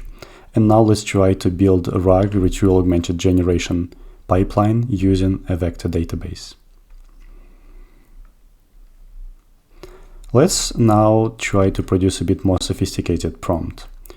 You're an intelligent assistant that can help me find information in my documents. This is the query from the user, and below is the list of document names and their contents retrieved by the vector search. And this is our RAG chain. Why is this chain? Because we chained together the retrieval and the augmented generation. So the first thing we're going to do is to retrieve similar documents for the query using our vector store. Then what we're going to do is to concatenate the document source and the document content together using a string. This is just a way to represent the results, which are documents with their metadata and their contents, into a string format. And then we format our query, so we just fulfill or paste the values. User query will be query, and the document list as a string is the string we produced using this format. And finally, we call the LLM. So let's see how it works. What are the new features presented in GPT 4.5? Answer shortly. We can see the retrieved document is this one. And here is the answer. Improved natural interaction, broader knowledge base, reduce hallucinations, and so on. Sounds promising, right? And another query. What are the new models introduced by OpenAI? Answer shortly. And here we're allowed to query two results. Here we use the default value of 1. So we see that the retrieved documents are two documents. And here is the condensed result from the LLM, which had two documents with their contents and sources concatenated together and passed to the prompt. GPT 4.5, OpenAI 3.03 mini, and OpenAI 01, with some description of what are the models. I think it's also right based on these two things. So yeah, you can see that using the LangChain framework for the vector databases, we can use directly the vector databases SDKs for Python. I prefer LangChain because it allows you and helps you to stay agnostic to the exact vector database you're going to deal with. In the same way, it helps you to be agnostic for the model. For example, at the very beginning, we define the model from the LangChain, and we can do the same thing for Anthropic, for Google. We can import any model and they will have a very similar interface, which is also very helpful for building pipelines, which are kind of brick-based. But at the same time, I see a very interesting shift in the industry right now that LangChain, personally, it's a bit of a problem for me as well, that the LangChain is transitioning very fast from one format to the other, so they're restructuring their solutions, so they split into LangChain, LangGraph, and they have several libraries like LangChain Core, LangChain Community, and so on. And this makes it pretty difficult because lots of the examples you built 1 year or 2 years ago, they will not work at all with the new versions of the libraries because the code was moved from one library to multiple others. Probably this is related to the fact that some of their offerings are paid, like Langsmith. Yeah, so here is their so-called architecture. I think previously everything was LangChain. Now there are some third-party integrations, first-party integrations, LangGraph platform, Langsmith. So lots of things quite difficult to deal with. And I see that some companies try to intentionally stay away from some frameworks, for example, LangChain, for building RAGs, for building agents. We'll talk about that. And this helps to not limit yourself and not lock yourself with some of the frameworks early at the beginning. And this is partially the reason why I implement so many things here myself. And I hope this is also useful for you to understand how this works under the hood, regardless of the framework you choose. Now I'm going to show several advanced techniques when you are dealing with the semantic search in Semantic RAG. So one simple idea is to adjust the semantic search using some metadata filtering. So let's assume that you have not only the name of the document itself, but also several fields for the metadata, like the type of the document. Is it an Excel table? Is it a web page? Or maybe it's a PDF, and you want to perform your search using only PDF documents. So there is a very useful feature called filter by metadata in, I think, most of the vector databases. For sure, it is implemented in LangChain when you have the filter field, and you can manually select the limited categories you are going to perform your search over. And additionally, we are not going to dive into this during this tutorial, but in case you're going to generate these search queries using LLMs, for example, you say, please query something for me, and the LLM will produce the search query with some metadata and hyperparameters like the amount of results and the filter fields. This is also doable, and the LLM will understand having the list of existing filters with probably the values, existing values. It will be able to pre-select the desired setup in order to narrow down the search and make it more efficient in both in terms of speed and quality. Secondly, I would like to stress on the hybrid search. We have talked about the lexical search when only the words themselves without their meaning take part in the retrieval process. So mainly we can simplify this into the intersection of some words.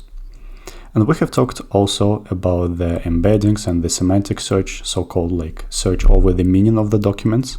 And what if we try to take them both? And these options exist, and they are called hybrid search. I have one diagram from a library called Onyx, and this previously was called Dancer. And I think this is a very nice out-of-the-box solution for the retrieval-augmented generation. So let me show briefly how their hybrid search works. So we have some user query, what is Dancer? Then this query is briefly pre-processed, we're not going to dive into that, and then two flows start. So the first one is the semantic, which we talked about. This goes through the embedding model. In our case, this is the nomic model. This produces the query, and it calculates the vector similarity against the vectors in the database. At the same time, some pre-processing of the text, for example, the stop word removal, lemmatization, this is a way of standardizing the text to take it normal form. So instead of, for example, the word improvement, you take improve. Instead of the word improved, you take improve. So you take the normal parts of the words, and this helps a lot for these methods which are keyword based, because as you may remember, I have shared examples when we have different framings of the same word, different versions of the same word, and these are treated as separate entities within the keyword search if you do not pre-process the texts in advance. So we pre-process the text briefly and then perform the keyword search using BM25, which we mentioned previously. And having these two kind of heads with semantic search and lexical search, we combine them together. We can take them with different weights, and in Dancer you have a parameter when you configure your setup, like how much you want to weight these two options. And after that, the classical stuff is going on. You take the relevant passages, you re-rank them, this is another tool we're going to cover briefly, and you pass it to the generative model to get the final answer. So this is retrieval, which may be semantic, lexical, even hybrid, and this is the augmented generation when the prompt is augmented with the retrieval results. And since we're looking at the Dancer or Onyx documentation, I'm going to show briefly how the chunk works. So this is an example of how chunking works. In Dancer, this is done in 2 stages, but usually even one chunking step is enough. So let's say we have the kid went to the mall. This is the whole text we have. And the first chunker just chunks the kid went to the mall. So we can see that the size of the chunks is about 3-4 words to some reason, and there is one word overlap. So the kid went to the mall. So we see that there is an overlap added just to make sure we do not lose some context when we deal with only one chunk separated from the others. So it will be pretty isolated. The kid went and to the mall, we would lose some part of the context, which may be useful for the decision. And afterwards, this is only specific to the Onyx or Dancer. This may be split once again, the kid and kid went, again with an overlap. And all the chunks, they pass through the embedding model with different context windows. So this one is relatively small, 512. And the other model may be even smaller. And this structure is still preserved in the database, so that, for example, if you found with the keyword search or with the semantic search some keywords like key, like kid went, you'll still be able to identify that this chunk is a part of a larger chunk, which is the part of the larger document. So So yeah, these are just a couple of words about the chunking. The next interesting question which we are going to omit in this tutorial is the diversity in the retrieval. By default, in the semantic search, from all the documents, you select the k most similar documents. In our case, this is not a problem because most of the documents are not similar to each other, and I just collected quite unique documents, and that's why the first one is always the desired one, while the second one is almost always the unrelated one, because we just do not need this information, right? Well, in the real world scenarios, when we query something, there will be tons of very similar articles, some of them completely duplicating each other, and that's why we want to make sure that not only similar documents are retrieved, but also there is some diversity within the list of the documents retrieved. And there is a great illustration in this article about how this is done, but basically the idea is to assume that you are balancing between the two criteria. So the first one is the similarity of the retrieval results to the original query, and secondly, the diversity between the retrieved documents. Another very interesting technique and paper is HyDE. Tries to solve a problem which we create while searching over the documents. So the problem is the following. You can see that this is relatively strange that we encode the document into the embedding, and the document is a very long manuscript with some structure, with lots of information given, while when searching we just ask one question like, what are the new models introduced by OpenAI? And we're not going to do anything with the query, just create its representation.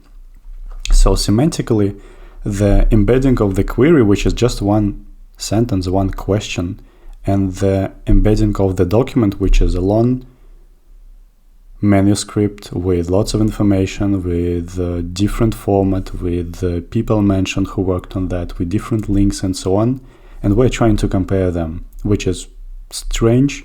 They still may work, and they still works in the simplest scenarios, because again, this query, even one sentence from this query, this means something. To make this even worse, if we do not do anything with the query prior to sending it to the retrieval model, for example, here I say, what are the new models introduced by OpenAI?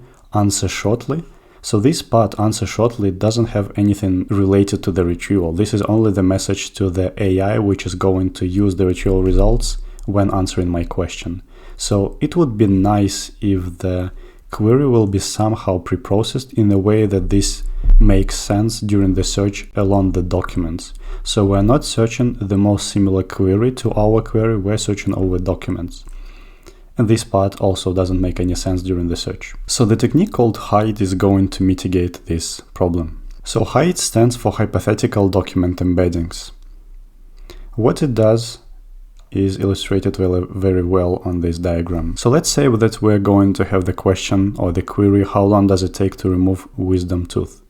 So instead of querying with exactly this query, as I have already mentioned, this is problematic, it asks LLM to write a passage to answer the question. So what is the hypothetical document which may answer this question?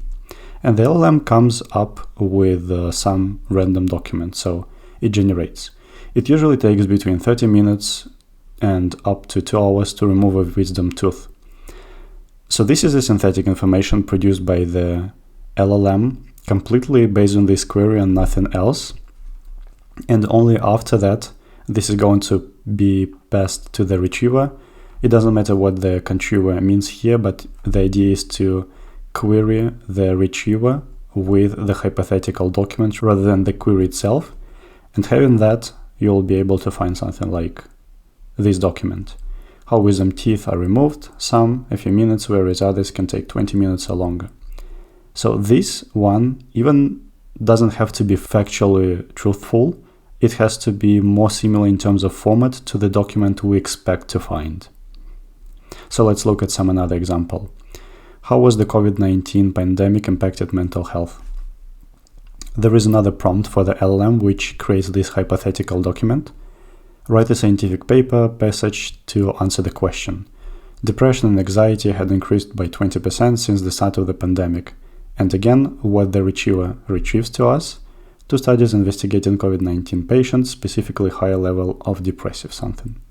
So again, the idea here is to be a bit more precise in terms of what document we're going to find by switching from the original query, which is usually like human specific, to the document, which is collection specific and kind of document specific, which looks more naturally for the database we're searching in. And again, previously LangChain has a very nice automatic tool to generate them. Right now, cannot say for sure. I think this is somewhere in the third party or other implementations, but definitely this is already a well-studied area, so you will certainly find some good implementation of HyDE in order to just plug it into your database. And finally, I would recommend the LangChain course from James Briggs. I was watching his videos for lots of times, and he has lots of videos on the LangChain, on LangGraph, on different agentic setups, so certainly recommend his videos because he publishes quite frequently and captures the most interesting and the most recent stuff. So yeah, kudos to him. Another technique I remembered, and which may be quite helpful, I was talking about the possibility of querying the database with LLMs, with the help of LLMs, and there are different ways of doing so. For example, the technique called self-querying. And this is how it looks like. So this is the user query, what did Bar say about foo? And it is passed to a specific LLM which is specialized in creating or generating queries for the specific database. This may be an SQL query generator, this may be a specific language for the vector database, for the graph, or any kind of database. And it says my query is this one, and filters, like the metadata, is this one. So this is translated from text to the specific query language, like SQL, and then passed to the vector store. So again, very helpful to translate the user language, the human language, into the specific technical language for the query engine. There is another important step, which is very specific to some narrow cases, is called re-ranking. So this helps to mitigate a couple of problems. So the first one is again the diversity. So having some matching vectors or the results, you're not passing them directly to the language model. You do something to them in order to select them according to some trained and desired order. For example, you diversify the results rather than taking the most similar ones, you diversify them a bit. And secondly, you may re-rank the documents according to some business logic, which you train specifically for this re-ranking model. Usually this is a large language model, but not generative. This is just an LLM which takes a list of vectors which are retrieved by the vector database and the query, and then it returns out the list of the IDs, for example, of what is the order of the vectors which may be the most profitable for your exact use case.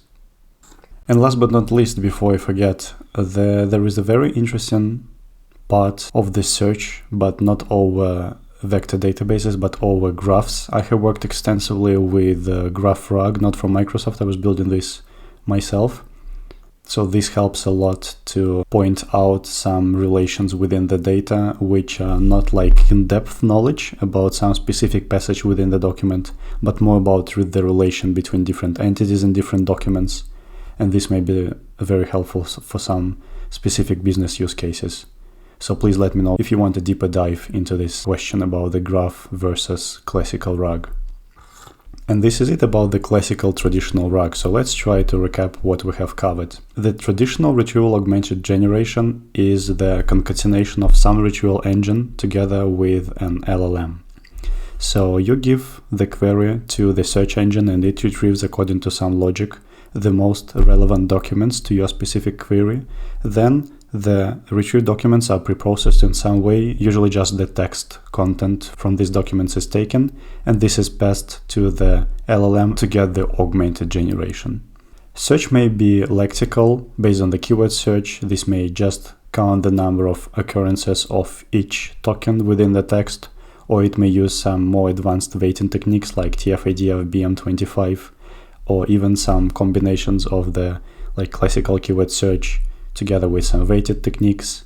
And there are some very specific advanced engines which are used in the in some production systems even now, like Apache Lucene. And of course, the search may be semantic when we take into account more the semantic meaning of the documents, and this semantic is obtained using embeddings.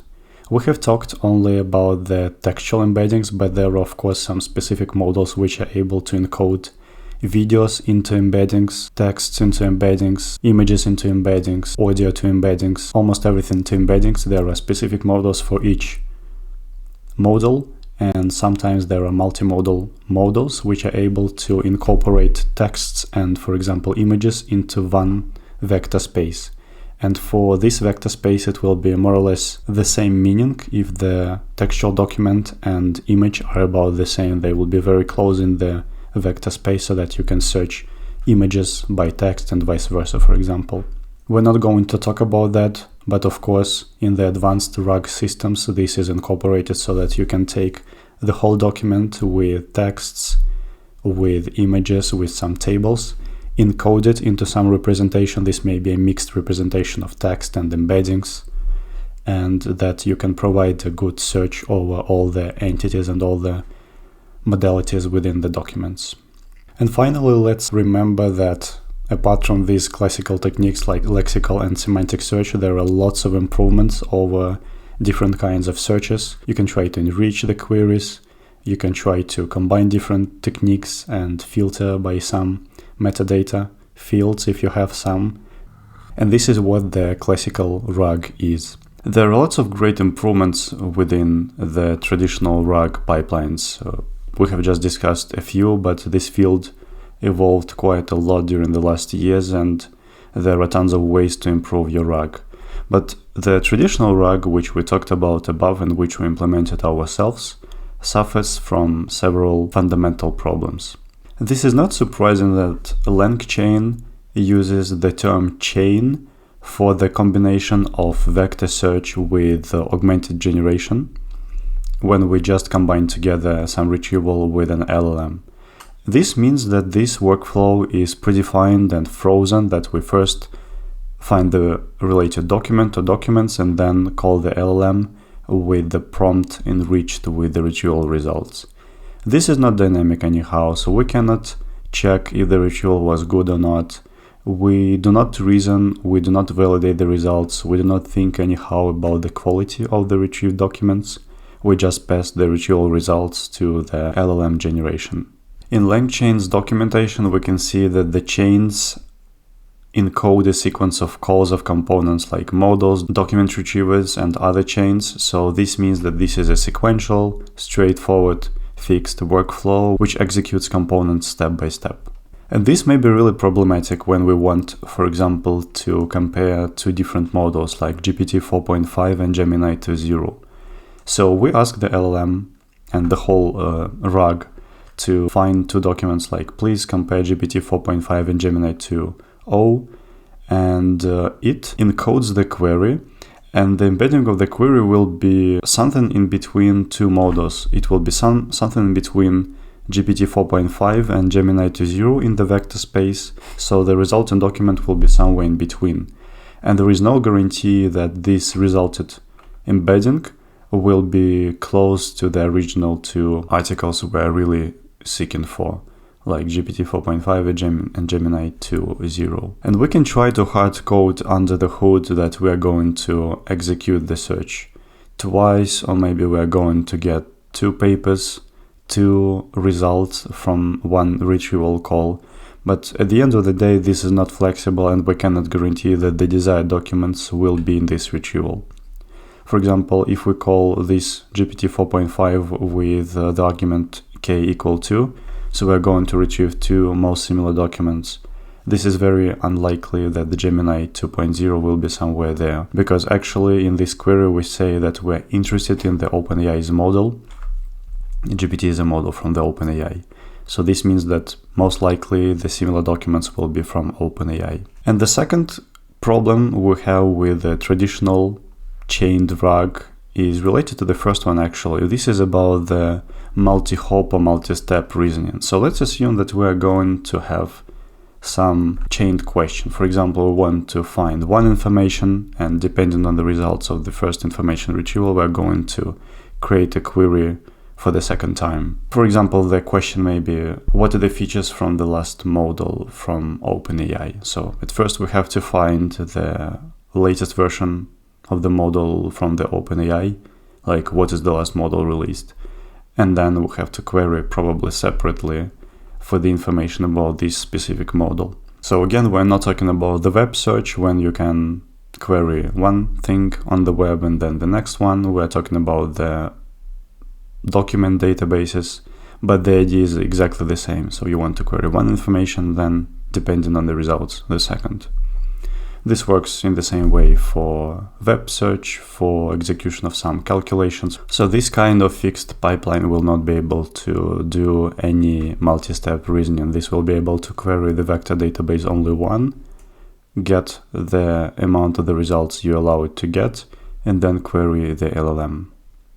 What helps with that is the introduction of Agentic RAG, but before talking about the Agentic RAG, we have to introduce the term agent and of course the AI agent. So the term agent is not new, and I would say that this is even not specific to computer science. There are lots of various descriptions of what the agent is, but for us the most important one would be the last one. So an agent is a computer application designed to automate certain tasks, such as gathering information online. And you can find lots of different descriptions what an agent is, but generally speaking, this is some entity which perceives some environment and acts with some actions to solve the task. So generally, this is some autonomous entity to which you give the task. You can do this verbally, you can just have some input on the interface, and then agent understands what to do, it plans its actions, performs some actions, and solves the task. I like parallel with robotics, and let me try to introduce you my analogy. So let's say we're having some robotic agent, and we as a user have some task to the agent. We say, hey robot, please find my phone. So what the robot does, the robot receives the task from you and then starts thinking. So let me try to move a couple of different directions here and there and use my camera, so the robot has some senses, to search for the phone of the user. So then the agent decides to make an action within some environment, within some space. So for us in the real world, the environment is the world itself, like the room where the robot is, the building, or even somewhere on the street. So the robot performs the action, move 1 meter to the direction X. So this may be anything, to the east, to the west, whatever. And then moving to the direction, so having 1 meter passed, the robot observes the environment. So it does it using its sensors. Robots have different sensors like temperature sensor, camera. These may be internal sensors about the state of the robot itself, like the health of the internal systems, the battery power, and so on. But for us, the most interesting one is the camera. For example, it may be a video snapshot. This may be just a picture taken by camera, so this may be even only one picture made. And then the translation from the raw signal, like pixels from the camera, is performed into something more abstract, like the agent understands that, yeah, I see the kitchen landscape, so probably I'm in the kitchen. Then the agent thinks again and says, yeah, this is not something I'm searching for, let me perform another action. So move 2 meters to the other direction within the same world. So the robot arrives to the new point in the building, in the room, and it again takes a snapshot of where the robot is, like takes the observation where it appeared. And the robot sees the bedroom landscape with a smartphone detected on the image. So again, this may be a very simple object detection algorithm based on the image, and the algorithm detects some object on the image, and this object is the smartphone we're seeking. And the robot understands, the agent understands that it was able to perform the task, and it retrieves the answer, hey, your phone is in the bedroom. And this is an example of an agent, not in the terms of LLM, and even I would say not in the terms of AI. So this is some autonomous entity. In our case, this is a real robot which is able to perform actions within the environment, and the environment here is the real world. and perform some tasks automatically, having some planning algorithm. AI agent, like more virtual agent, which we're interested in, may be depicted using this example. So let's assume that we're searching for some information like, hey, agent, who is the wife of the current US president? And the agent thinks, let me first search who is the president of the United States now and then search for this person's wife. So at first, this agent performs an action. Let's perform the web search with the query, who is the president of the United States. This agent is virtual, and that's why it performs in some virtual environment. For example, this may be an environment of the whole web. This may be an environment of the document collection. This may be anything, but the core idea for us is that we can make some action within this environment and retrieve some results based on that action. And after our action, we get the result, the observation.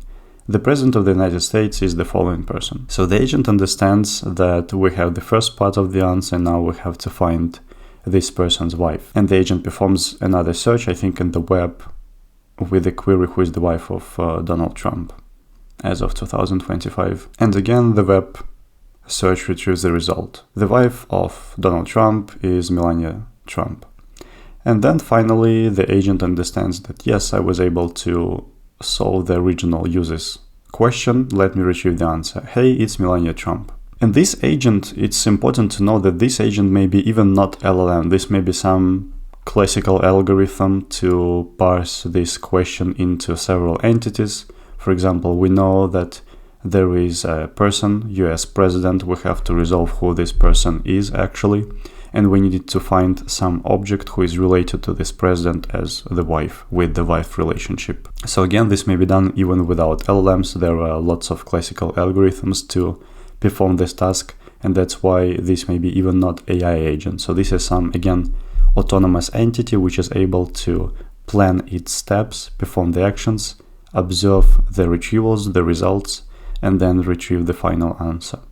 So both agents are autonomous. They're able to perform the task without the user giving them each exact step to perform. So they're able to think about the plan of actions to reach the goal and autonomously perform these actions.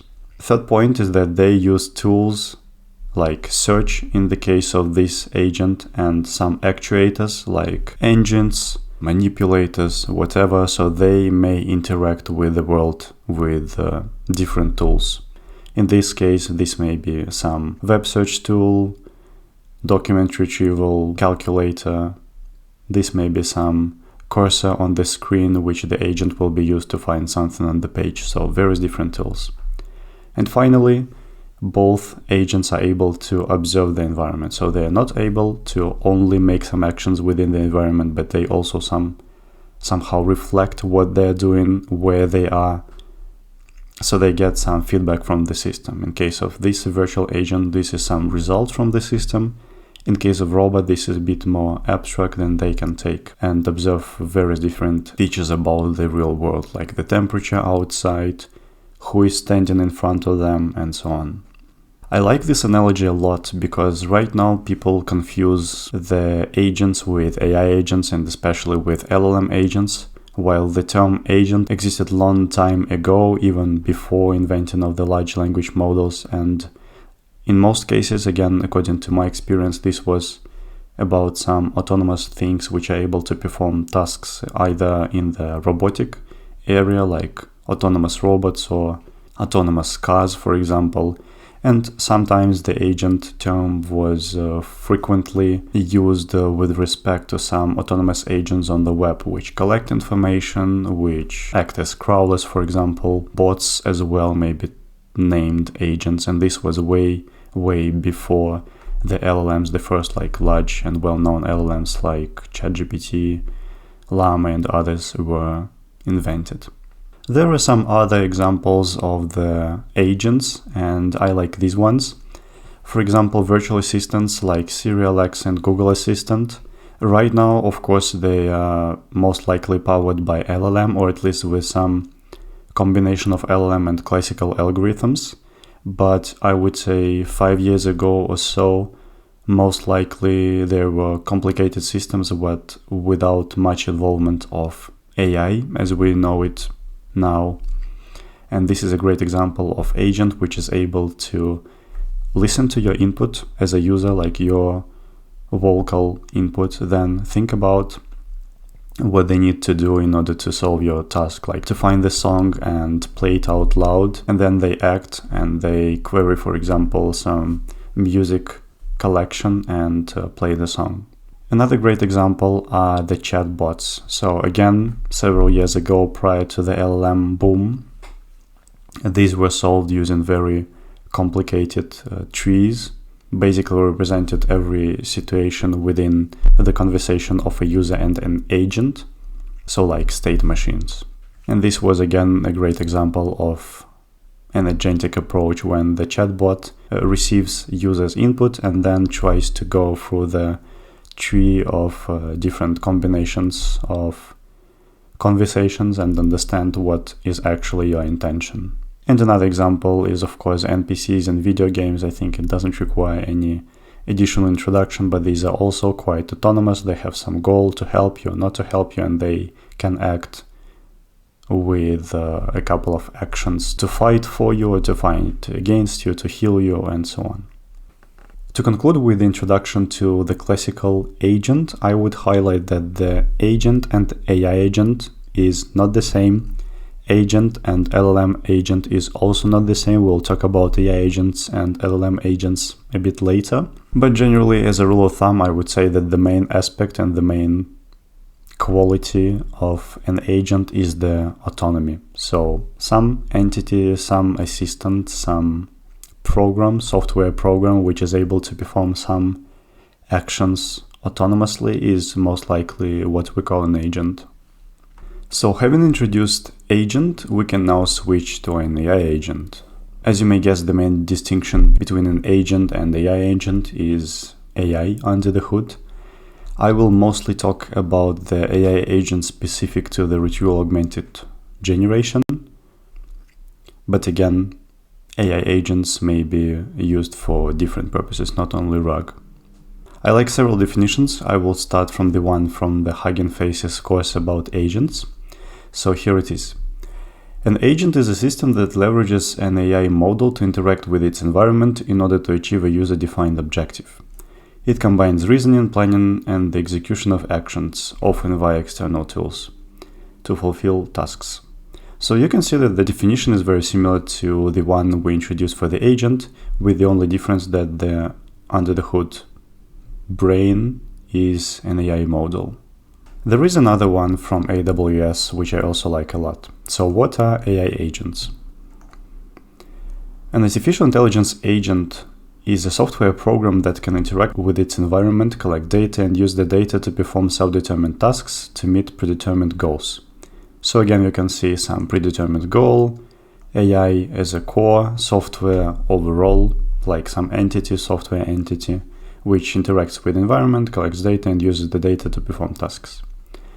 Humans set goals, but an AI agent independently chooses the best actions it needs to perform to achieve these goals. And again, some planning possibility for an agent to think about what is needed to achieve the goals. For example, consider a contact center AI agent that wants to resolve customer queries. The agent will automatically ask the customer different questions, look up information in internal documents, and respond with a solution. And based on the customer responses, it determines if it can resolve the query itself or pass it to a human. So again, you can see that there may be different descriptions of AI agents, but generally this is some autonomous intelligent system performing specific tasks without human intervention in order to solve some goals. If we try to think about this from a bit other perspective, not from the definition, but from the core components, we can define some things which are usually presented within AI agents without touching the definition of AI agents themselves. So usually the core components of AI agents are the following. So there is some brain, and usually right now, as of 2025, this brain is an LLM. It may be any AI related logic. So this may be not large language model, this may be small language model, for example. This may be even not a language model, but something from the domain of AI, which is also framed a bit fuzzily, I would say. So the second thing which usual AI agents have is some sort of memory. The short-term one and the long-term one. Short-term concentrates on the current, for example, tool retrievals, on the current observations, while the long-term memory usually keeps some interactions from the past with the user, some goals from the past, some historical information.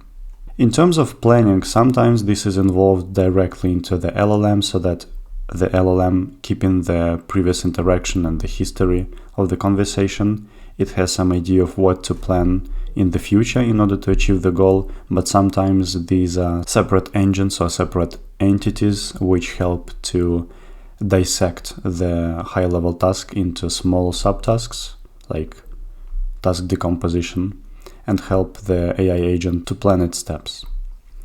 And finally, of course, what we have covered a lot are different tools. This may be a vector search engine, calculator, web search, different APIs, external, internal, whatever. And we of course concentrate mostly on the vector search engine, which makes Agentic RAG, while this may be really anything.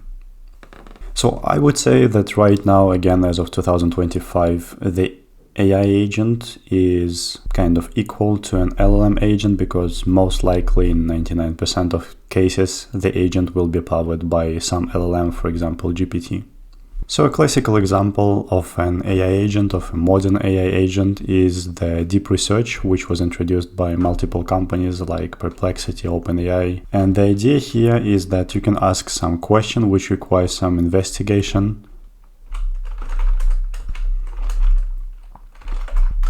For example, you can ask some question like, is it reasonable to start up a company developing a new vector database in 2025? You start the search, and what this agent is going to perform under the hood, it plans some amount of steps. It uses the tools like searching, reading of different articles, and then refines its output, and then at the end retrieves you some detailed answer with some market study.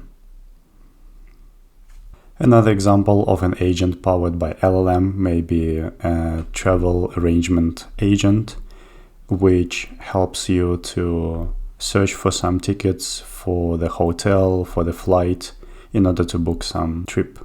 Like you say, we're looking for a hotel near the Eiffel Tower with a gym and spa for our stay in Paris for a week.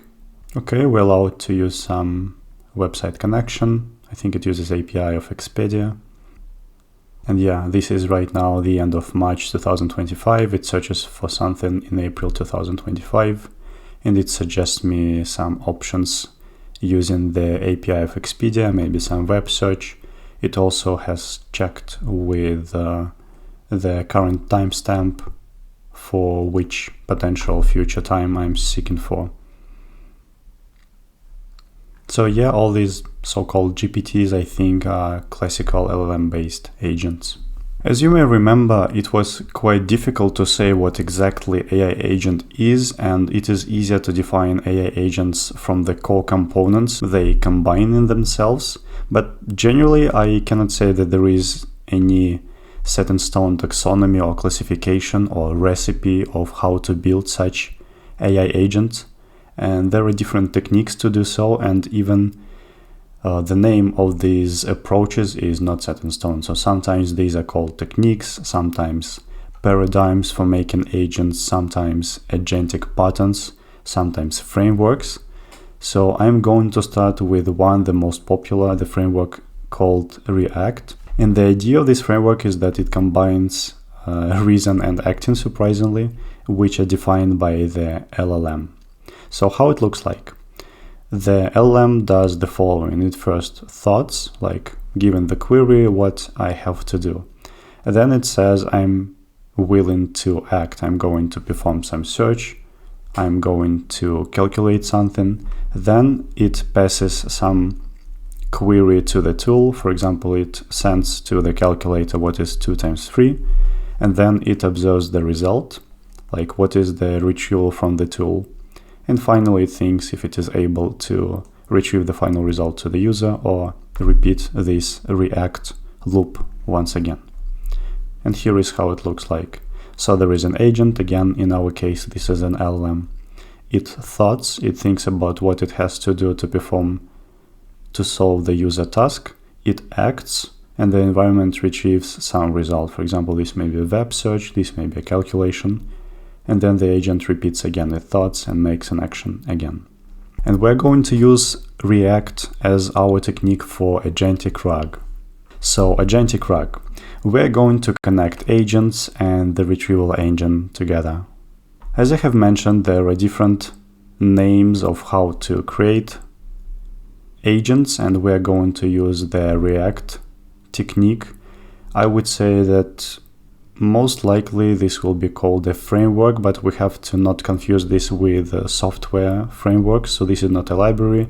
This is just an approach or a way to create agents having LLMs. So let's code React manually. We'll start from looking at the very nice website called Prompting Guide, which contains lots of information about like entry-level prompting of the LLMs, and I think I will definitely recommend that. I think this may be a bit out of date because prompting is not that important these days as it was a couple of years ago, because right now the LLMs are way more friendly to the users, plus there are lots of reasoning models which are able to think a bit more during the inference time and resolve the ambiguities themselves, plus they use tools. But nevertheless, there is a great example of how React looks like on the example rather than on the schema. So there is an image from the paper. We'll go to the paper itself because it has some important detail. So let's assume that we have a question. Aside from the Apple Remote, what other device can control the program Apple Remote was originally designed to interact with? And here is how React looks like from the LLM. We pass this question to the LLM and the LLM retrieves the following. So it says, thought 1. I need to search Apple Remote and find the program it was originally designed to interact with. Then the LLM says, I want to act. And my action is going to be to perform search with the following argument, with the following payload.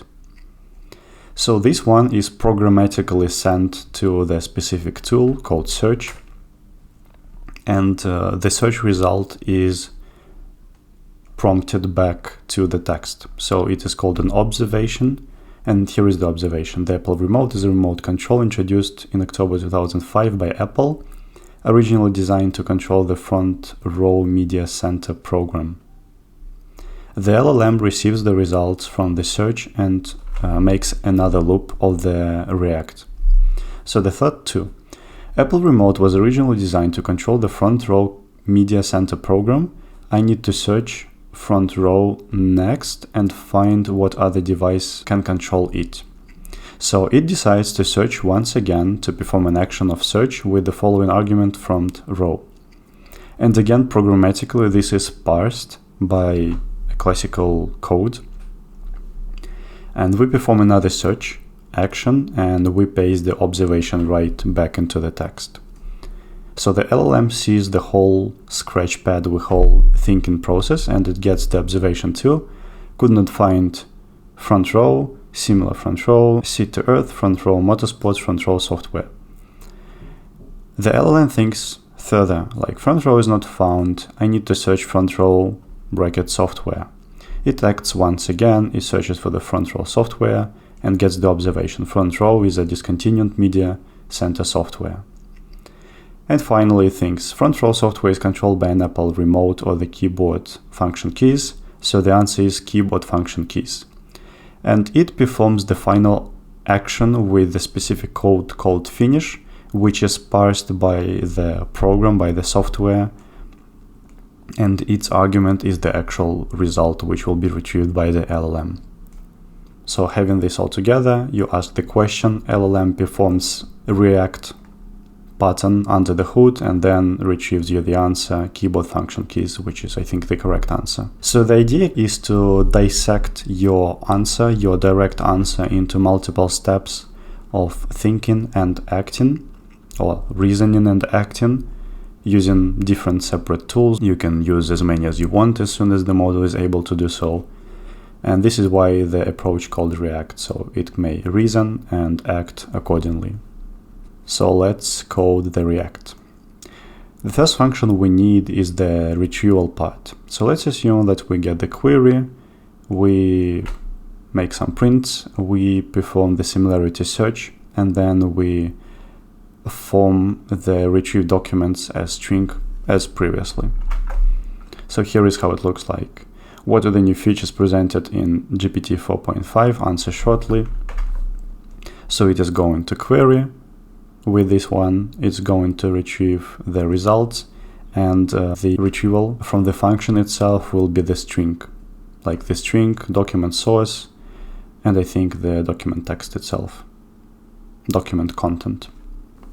Now we need to pass the response from the LLM. So let's assume that our LLM replies in this format, like thought, action, observation, whatever.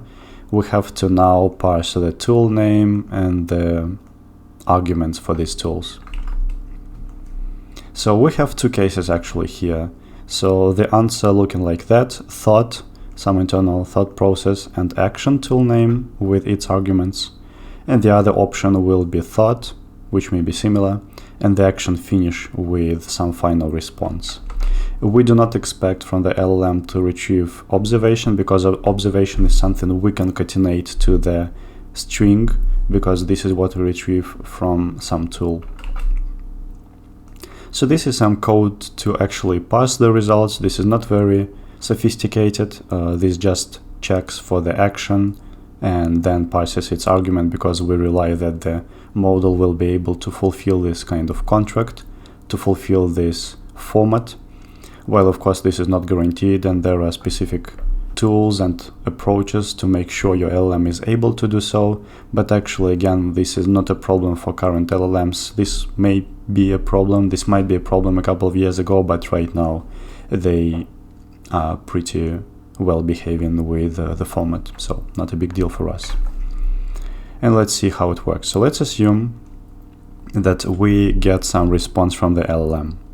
Thought: I need to find documents related to machine learning. Action, retrieval, machine learning in healthcare. So let's see what we parse. We parse the action type, retrieval, and the argument for this retrieval is machine learning in healthcare. So pretty reasonable, right? So we were able to parse the action tool is the retrieval, and here is the argument. So this was decided by the LLM, and we just parsed the result. Let's try another one. Thought: I have gathered all the required info, action, finish, the final answers that machine learning improves diagnostic accuracy. We parse the response using our function, and we get the action type finish, argument, the final answer is blah blah blah. This is what we're going to retrieve to our user. Now let's actually encode the processing of agent's response. So we're going to process the response and execute the tool. So we pass the result, and if the action type is finish, we just retrieve the argument, which will be the answer itself. If the action type is retrieval, we're going to execute the retrieval tool, which is searching for the information and retrieving the text, which contains the documents concatenated. If we're not able to parse, we'll just retrieve that the tool was not recognized. Again, we can do this dynamically. For example, we can try to use Python eval, which will detect the tool of different name automatically. We're not going to do so. We just say if the name of the tool is retrieval, we're going to execute this function. This is not very dynamic, but this is safe because we'll not be able to execute anything random in Python. So let's try an example. We have the response thought: I need to find relevant documents on GPT 4.5, action, retrieval, GPT 4.5 new features. So let's process it with our agent. And again, this is our input. Let's see what happens. We query in GPT 4.5 new features, which was our argument to the retrieval. We got some document. We see that we have not finished yet because we want to proceed with this. And the next prompt, which we're going to append to our Scratchpad and pass to the LLM, is the observation. like here, observation from the tool,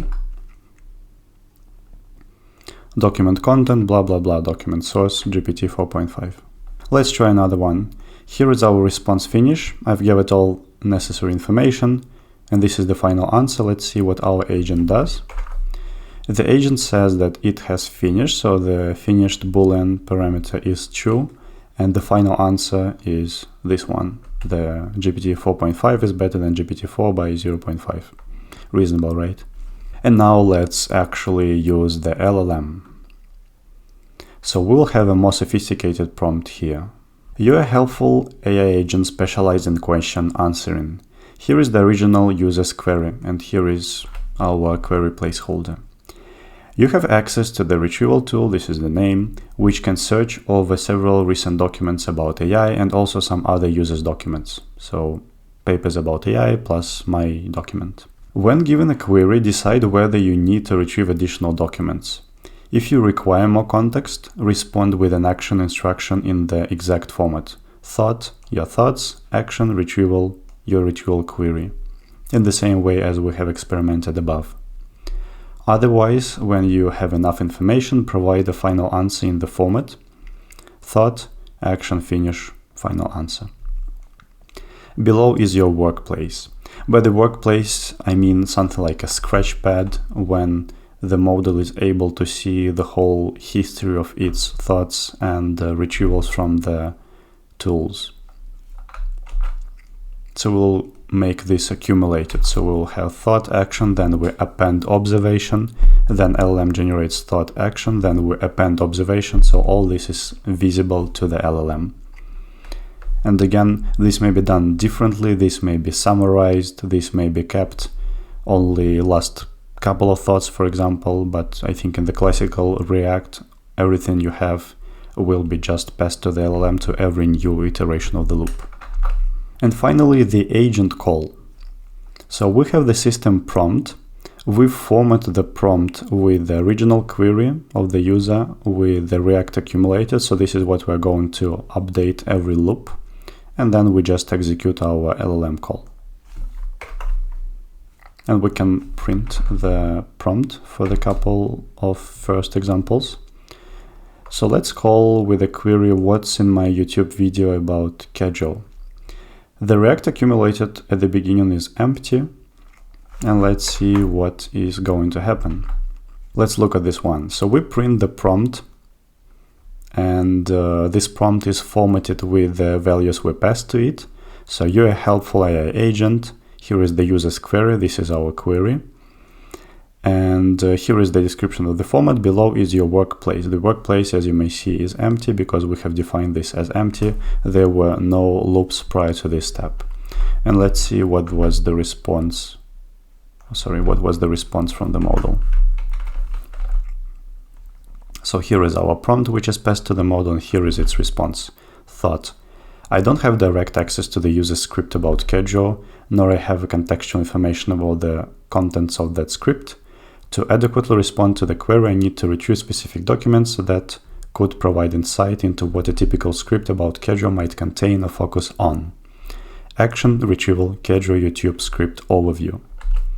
So you can see that we got this one and we got this one.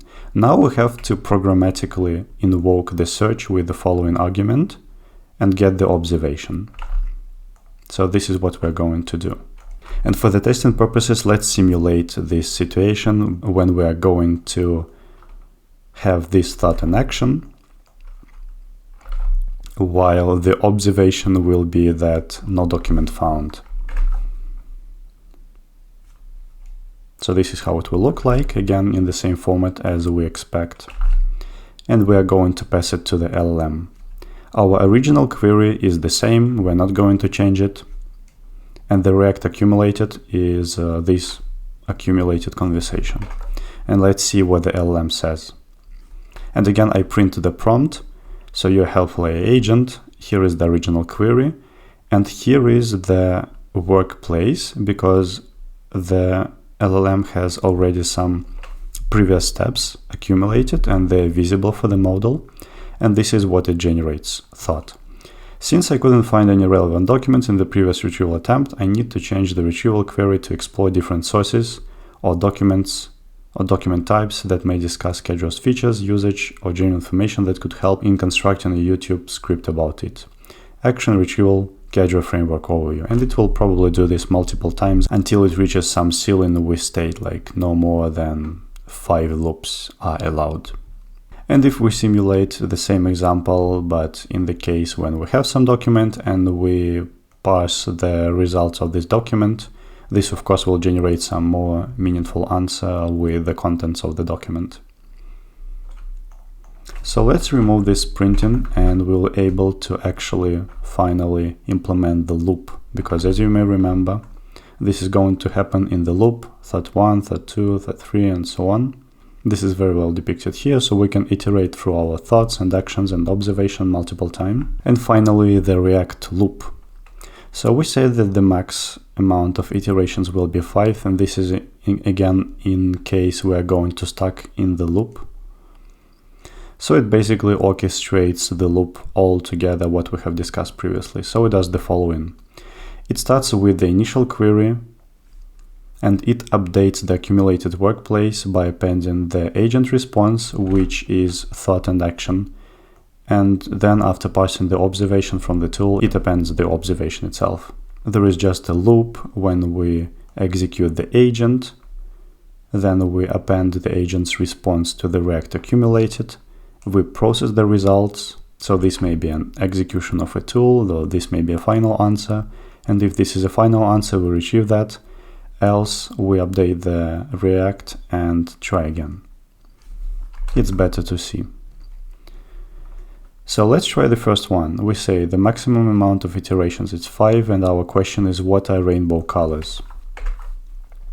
Iteration 1, agent response. The user is asking about the colors of a rainbow, which are well known and typically represented as this, this, and this.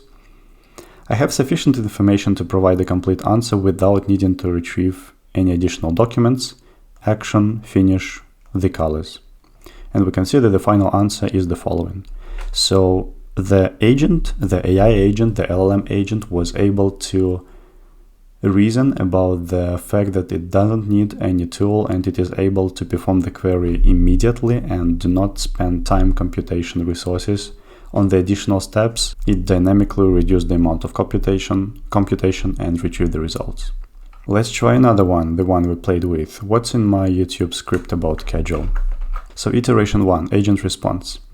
The user's query indicates that they want information about their Kedro YouTube, blah, blah, blah. However, there are no details in the query about the content, so I need more context to provide the accurate answer.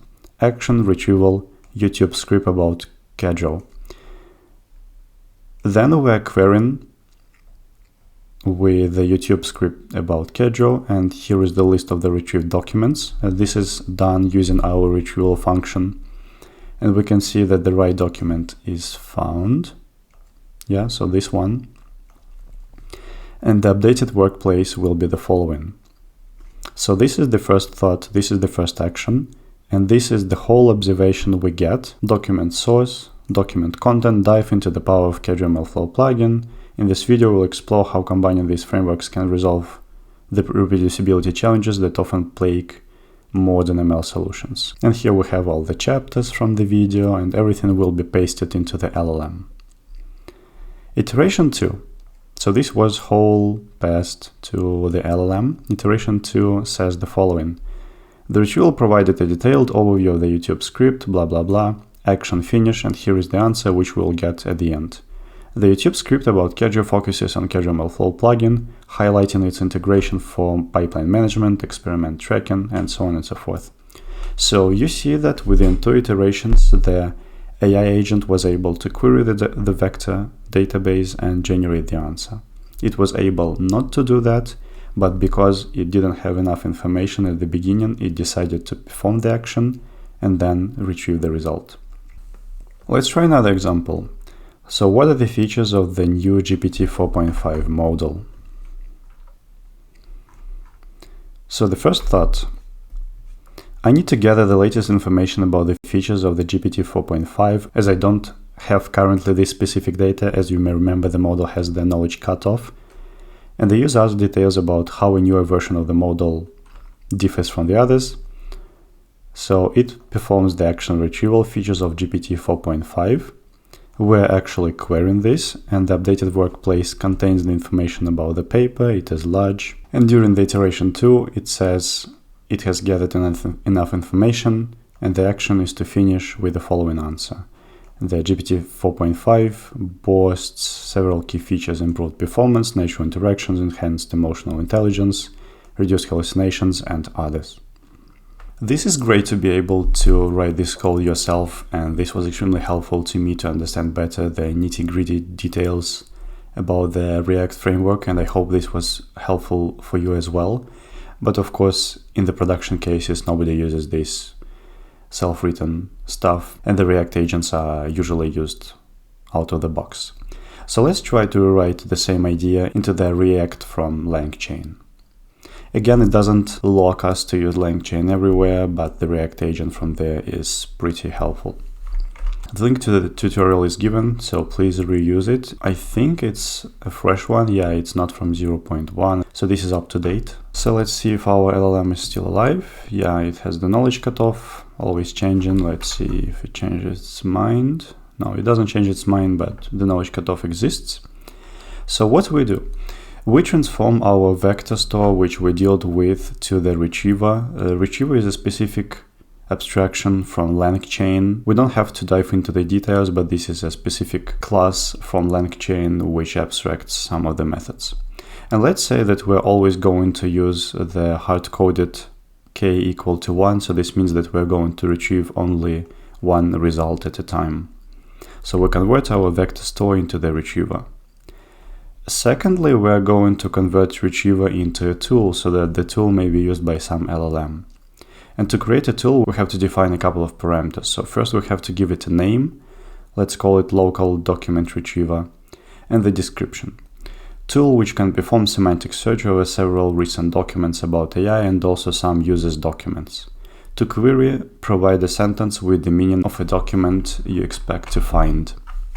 This information will be passed automatically to the LLM so that it knows the name of the tool to request and the description of the tool with some details about how to use it. Usually it's a good note to give some idea about how to use your tool, for example, format, when to use your tool. For example, you can say that please use the calculator because I'm not sure in your skills. Every time you have some mathematical question, use the calculator, even if it's 2 by 2.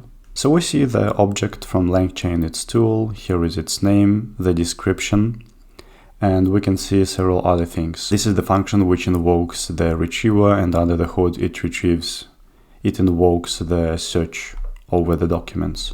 We can see what is our vector store, the search parameters hard-coded, the synchronous version of that. So yeah, we can now use it. So we can define a list of tools as a list of our unique tool, and there is a method in LangChain to bind tools to an LLM. So we just connect LLM together with the tool so that it is able to invoke them when it wants to. So here is our object model with tools. So this is our model, and it is able to use tool called local document retriever. And let's try some example. So we say, please invoke our model with tools with the following message. And the first one, human message, is hi. And this is the same one which we tried at the very beginning, just in a bit different format. So this is the same, like role user, content, when is your knowledge cutoff, and LangChain just implements this dictionary structure in its specific format, but it doesn't matter really. So we just invoke our model with hi, and the interesting thing which we want to look at is the tool calls parameter. So the model replies us with some message, hello, how can I assist you today? And we see a specific parameter, a specific field called tools calls, and that this is empty. So the model is not going to take and use any tool right now. But if we ask something like, what's my YouTube script about casual? we see that the model doesn't reply anything, it doesn't retrieve us any message, but it says, I want to use tools. It doesn't use tools immediately, it says, I'm going to perform the following tool action with the name local document retriever with the argument YouTube script about schedule. So this is a specific format which is invented to be able to specify the tools the model wants to execute. And again, you can note that we are going to execute the tools in the same way as we were doing manually in the React. This is a bit more beautiful with less code because everything is under the hood of the LangChain. And now let's take the pre-built function from LangChain called create React agent.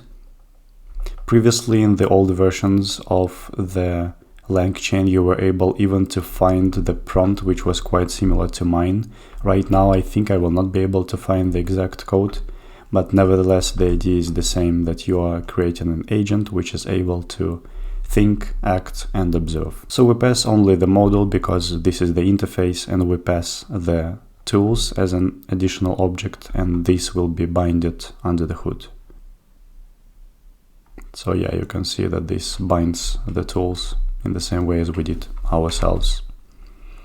So the tools are added and the agent executor is created. So this is a specific object which is retrieved by this helper function. And let's try to execute the same question, the same query we tried previously, hi.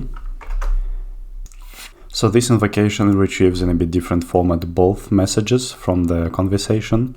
So this one human message is from us, while the AI message is the retrieval. So hello, how can I assist you today? We can see some details about the usage of the tokens, but the most important thing is that the model is the one we expect, while there is no tool usage, because this was just the textual reply. If we try the same with the question about the chapters of the schedule video, we can note that there are 4 messages in this conversation. So the first one is our question, like what are the chapters in my YouTube script about schedule. The second one, as a hint, of course, contains the tool calls. So it says I'm going to call the local document retriever. Here is the argument. So the third message is the tool retrieval. So the first one mine, the second one the model tries to invoke the tool, and the third one is the tool message. So the tool message contains the content, the metadata of our document with all the chapters I introduce, with all the links I quote. And finally, the last message within this history is the answer from the LLM. We can see that this is the AI message. And the AI message is the following. The chapters in your YouTube script about schedule are the following: introduction, use case study, pipeline overview, schedule Vs, ETL, ML, and so on. So this is the implementation of the React with LangChain. So the implementation of the React framework using LangChain is very similar, while is a bit more handy, uses less code, and I think in some cases will be even faster. So let's try another example. It will be a multi-step one. So compare the new features of GPT 4.5 and o3 Mini. Both are from OpenAI. I expect that it will have more messages in the list. Let's see. Yeah, it actually has 5 messages, so let's look at them.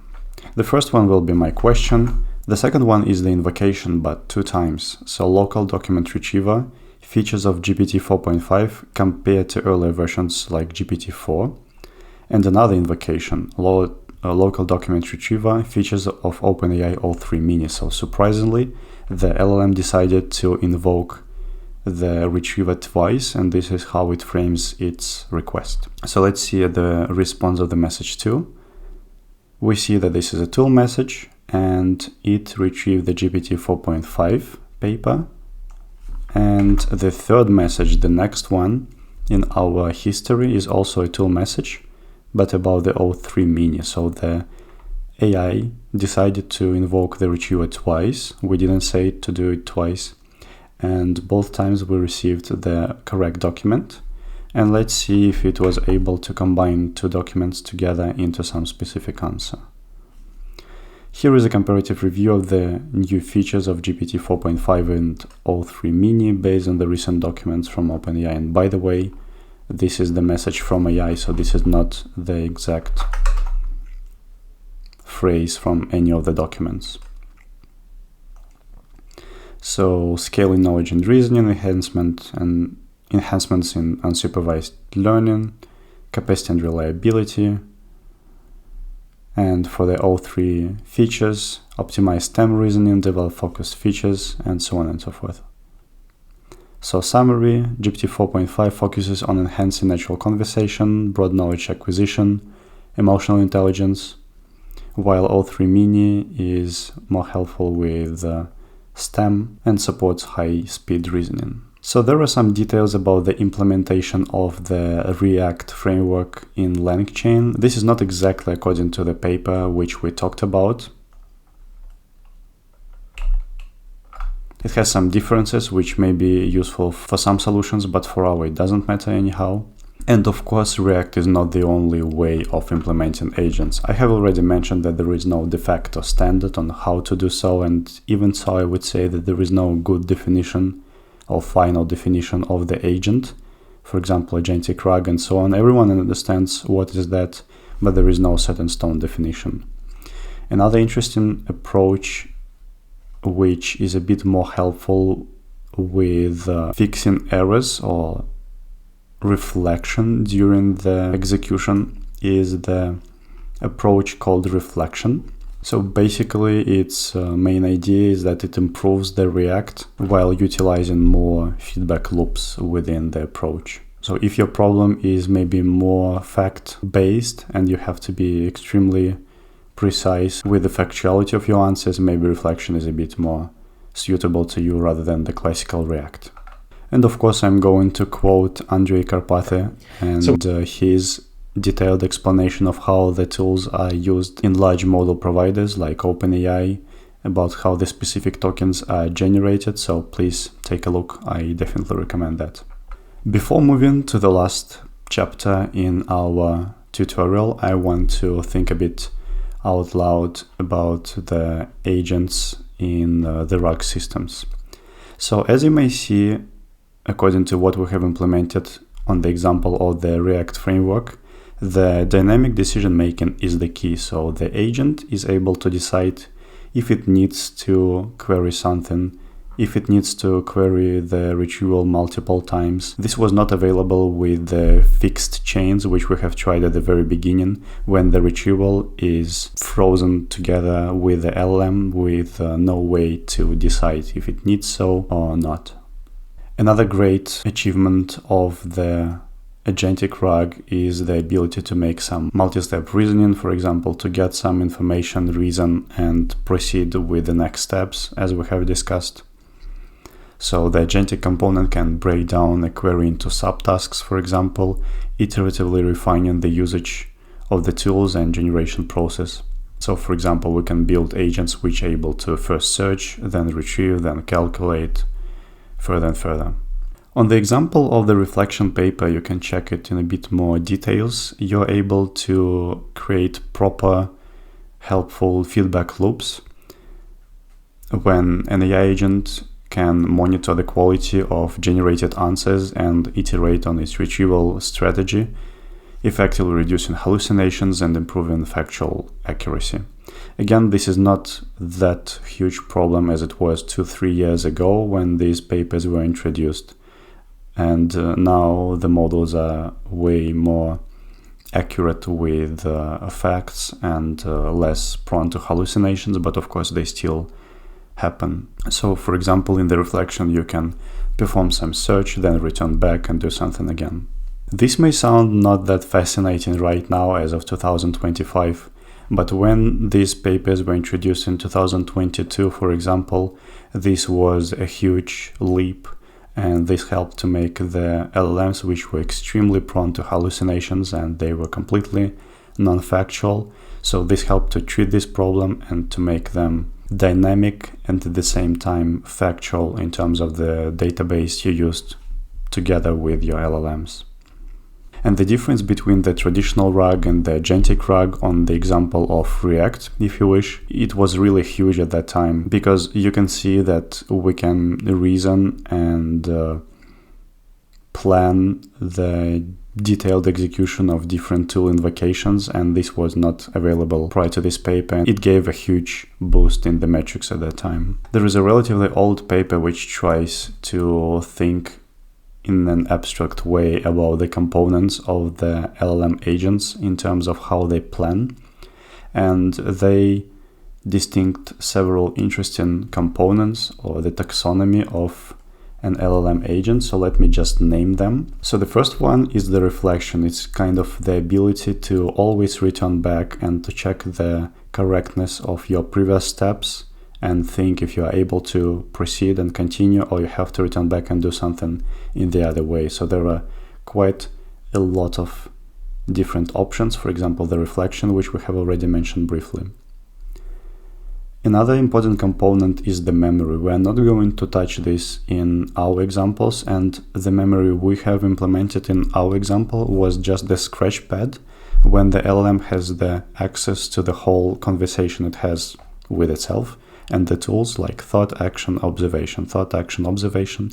And this was the way we have implemented the memory. But there are other different ways to organize the memory in terms of, for example, long conversations, or maybe some detailed investigations when the memory has to be allocated in a bit more structured way. Another important direction of research is the decomposition. So this is the idea when you try not to answer directly like question answer, but you try to build some plan and act accordingly. And the most famous example of that is the React, when you reason what you want to think of or what you want to perform and then act. Similarly to that, there are two adjacent directions. So the first one is the external planner. So this is the attempt to attach some external tools which will help the LLM to plan. So this was kind of outsourced from the LLM to other tools to build a plan of how to perform actions in what order. And another direction, the selection, was about to select the most appropriate step from the list of the suggested. For example, you have several options from what to start, what would you select? And there are several papers which study specifically this direction.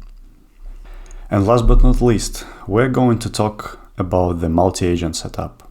So let's assume that one agent isn't enough. There may be some complex tasks which might benefit from multiple agents working together. And the LangChain has an example of several architectures when you may benefit from some more complicated hierarchy rather than just one agent. Here is the overview of the single agent. So there is a blue circle with the LLM and the orange rhombus representing tools. So this is just the one single agent, which we have already tried. There may be another when several agents are introduced and everyone can interact with the others. This may be an example of an expert panel when every agent is an expert in something. For example, this one is in coding, this one is in writing, the other one is about legal documents, and the last one is about some art. And depending on the question you ask to the system, they will think from different perspectives on your question. They will probably use their own tools. For example, the legal document will query some database of specific documents. The art agent will probably have access to some paintings or whatever really. So they will be able to provide you some expert opinions. They will probably debate and come up with some consensus. Another one is the supervisor diagram. So when there is the core agent which talks to every other agent one by one, while the so-called second level agents or bottom level agents, they talk only to the supervisor. So this is kind of the orchestrator, while the bottom level agents, they are experts. So there is no specific discussion between them. So they kind of perform their expert investigation, and the supervisor then decides whom to ask and what to reply with. There are also other different setups, and you can play with them as you want. For example, you can try to create some pairs of agents which will try to simulate something like create a critic pairs. So one tries to create something, prototype with a diagram with some writing, while the only goal of the other agent would be to criticize this using some specific tools, search, other document search, and their interaction will produce some results which you're interested in. For our simple example, it was difficult to come up with a good way of doing so, but I decided to introduce you the following problem. So let's assume that our document collection requires a split, and each collection is stored in its own vector index. Each index is wrapped into a tool, and we may introduce an agent which is able to use two tools at a time. For example, this is very classical, but let's assume that the tools are so complicated and the documents are so complicated that we require two agents, where each agent will be an expert in its own domain. We're going to use the example from LangChain. I have just briefly adapted this example to my own purposes, but the idea will be the following. We'll have a user, which is us, with the questions. We have one supervisor and two agents.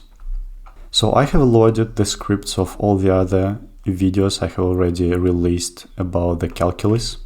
So here we have the playlist. There are multiple videos about the single variable calculus.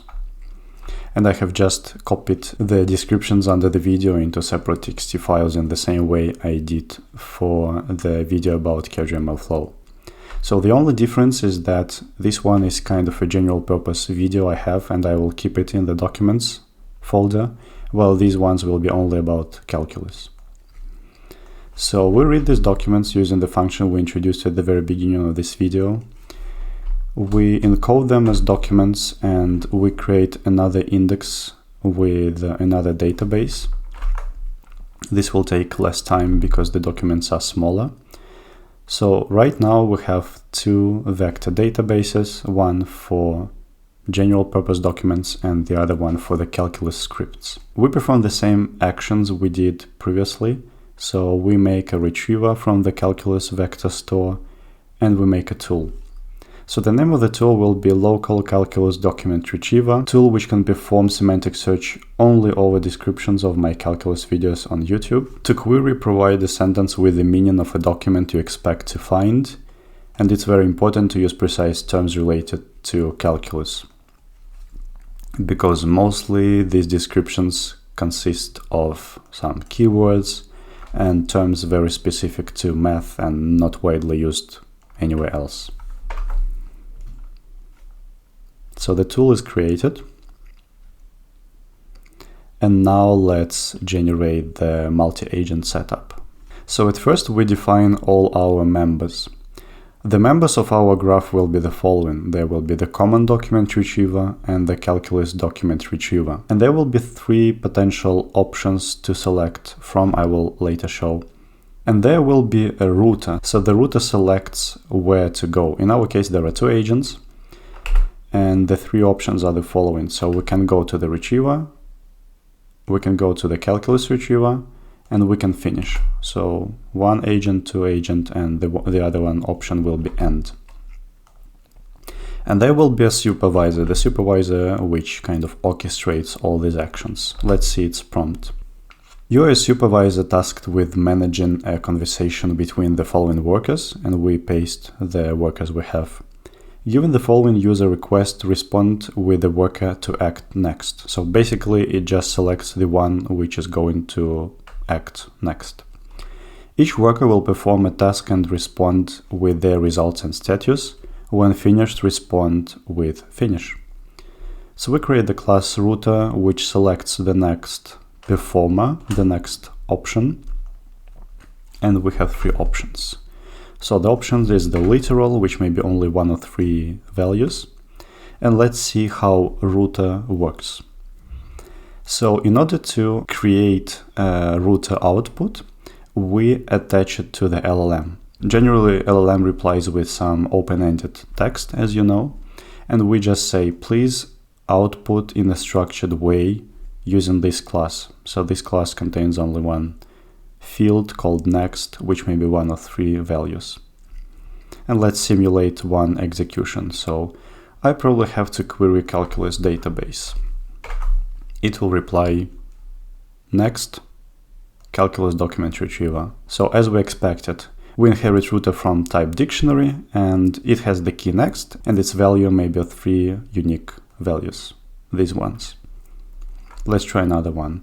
I probably have to query the common database. We invoke, LLM generates some text, which is structured as the output we requested. Common document retriever. Let's try another one. Here is the final answer, do some wipe coding.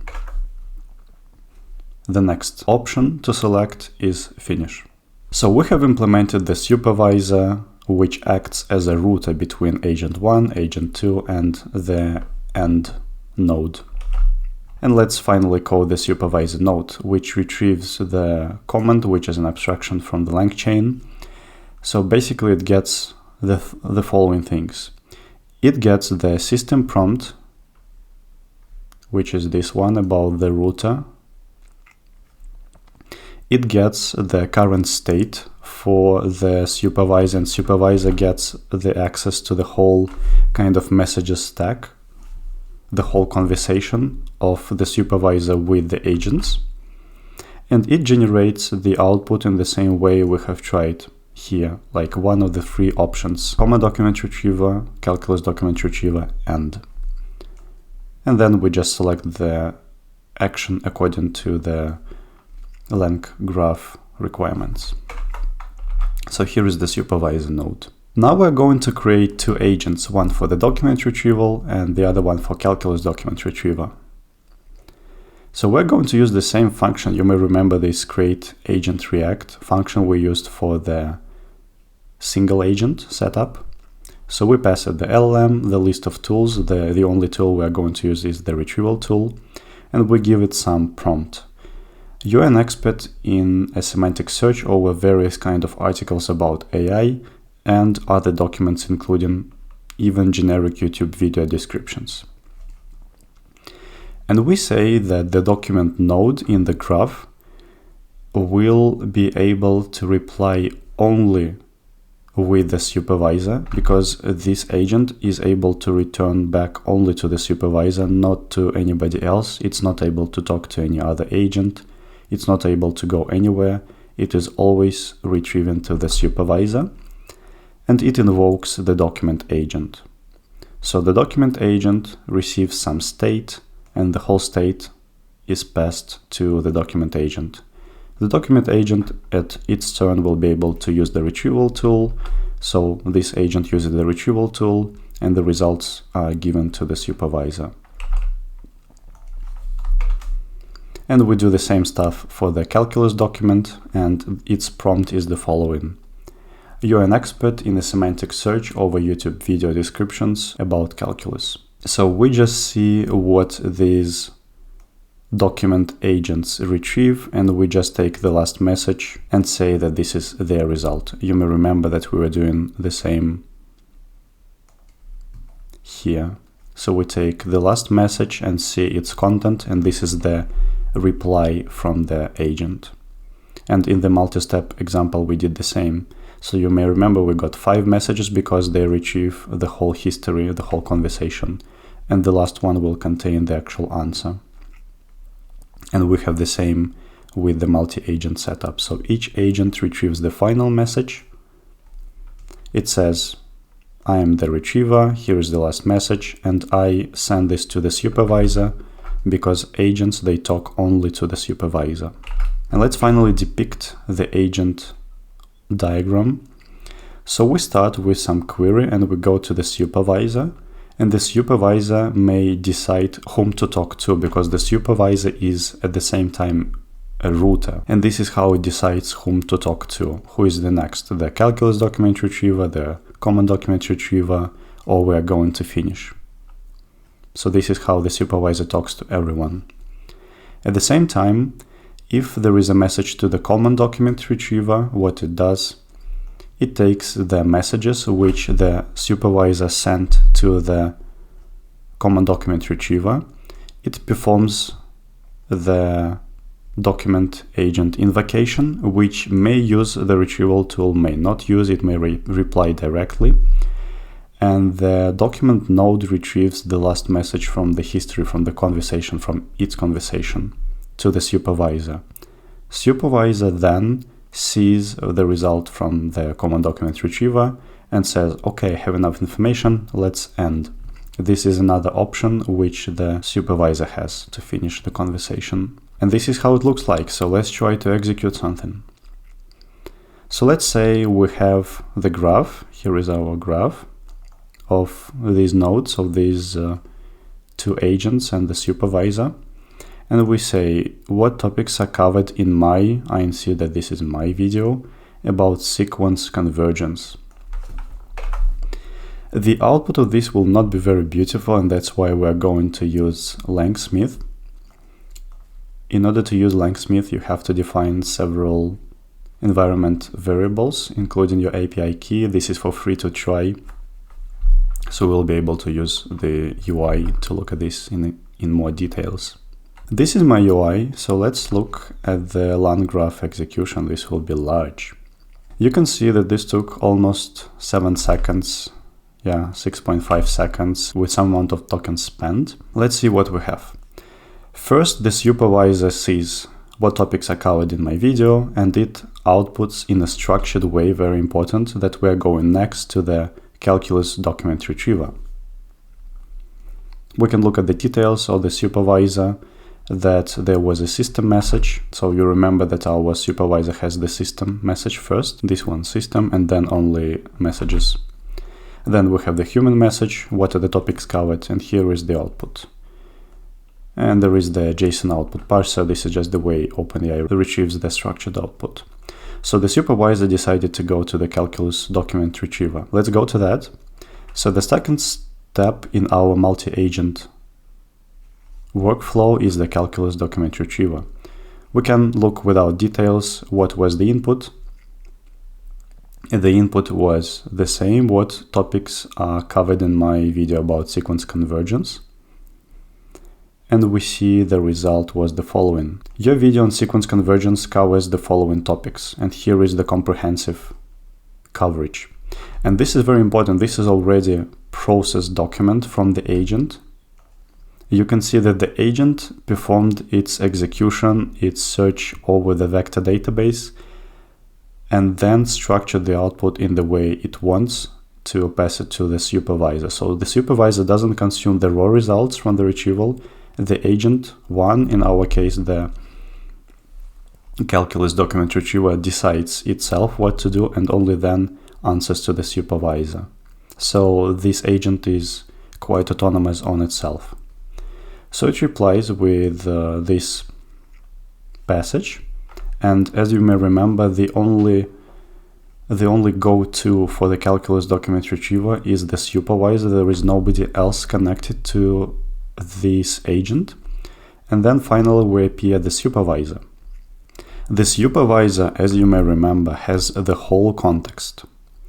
You can see that the supervisor has the system message plus the whole list of messages of how the supervisor was interacting with every agent. So we have the human input, then we have the output from the calculus document retriever, and finally the supervisor decides to end, like there is no need to investigate anything else, and there was no task for the supervisor to answer us with any text, and we assume that the answer will be from the calculus document retrieval.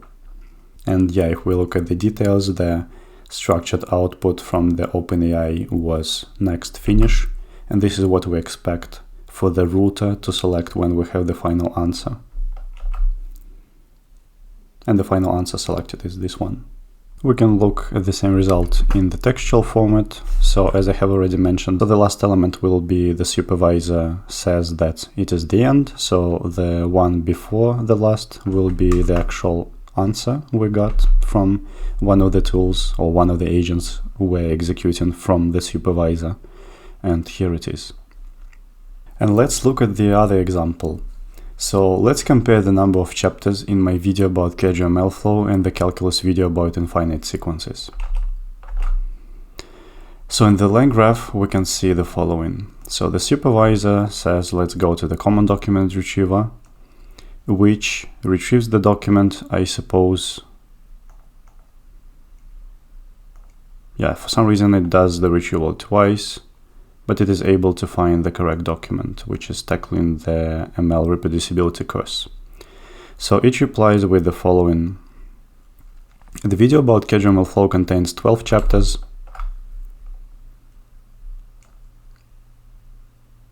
And yeah, depending on how to calculate, I think there will be 3, 6, 9, 11 or 12 chapters, whatever. Then the supervisor says it is going to move to the calculus document retriever. Here it is. It also retrieves some document.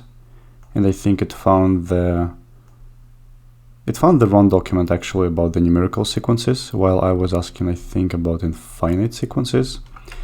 This is a joint problem of the search together with the agent performance, so it was able to find actually the video about the infinite sequences, but regardless, it answers that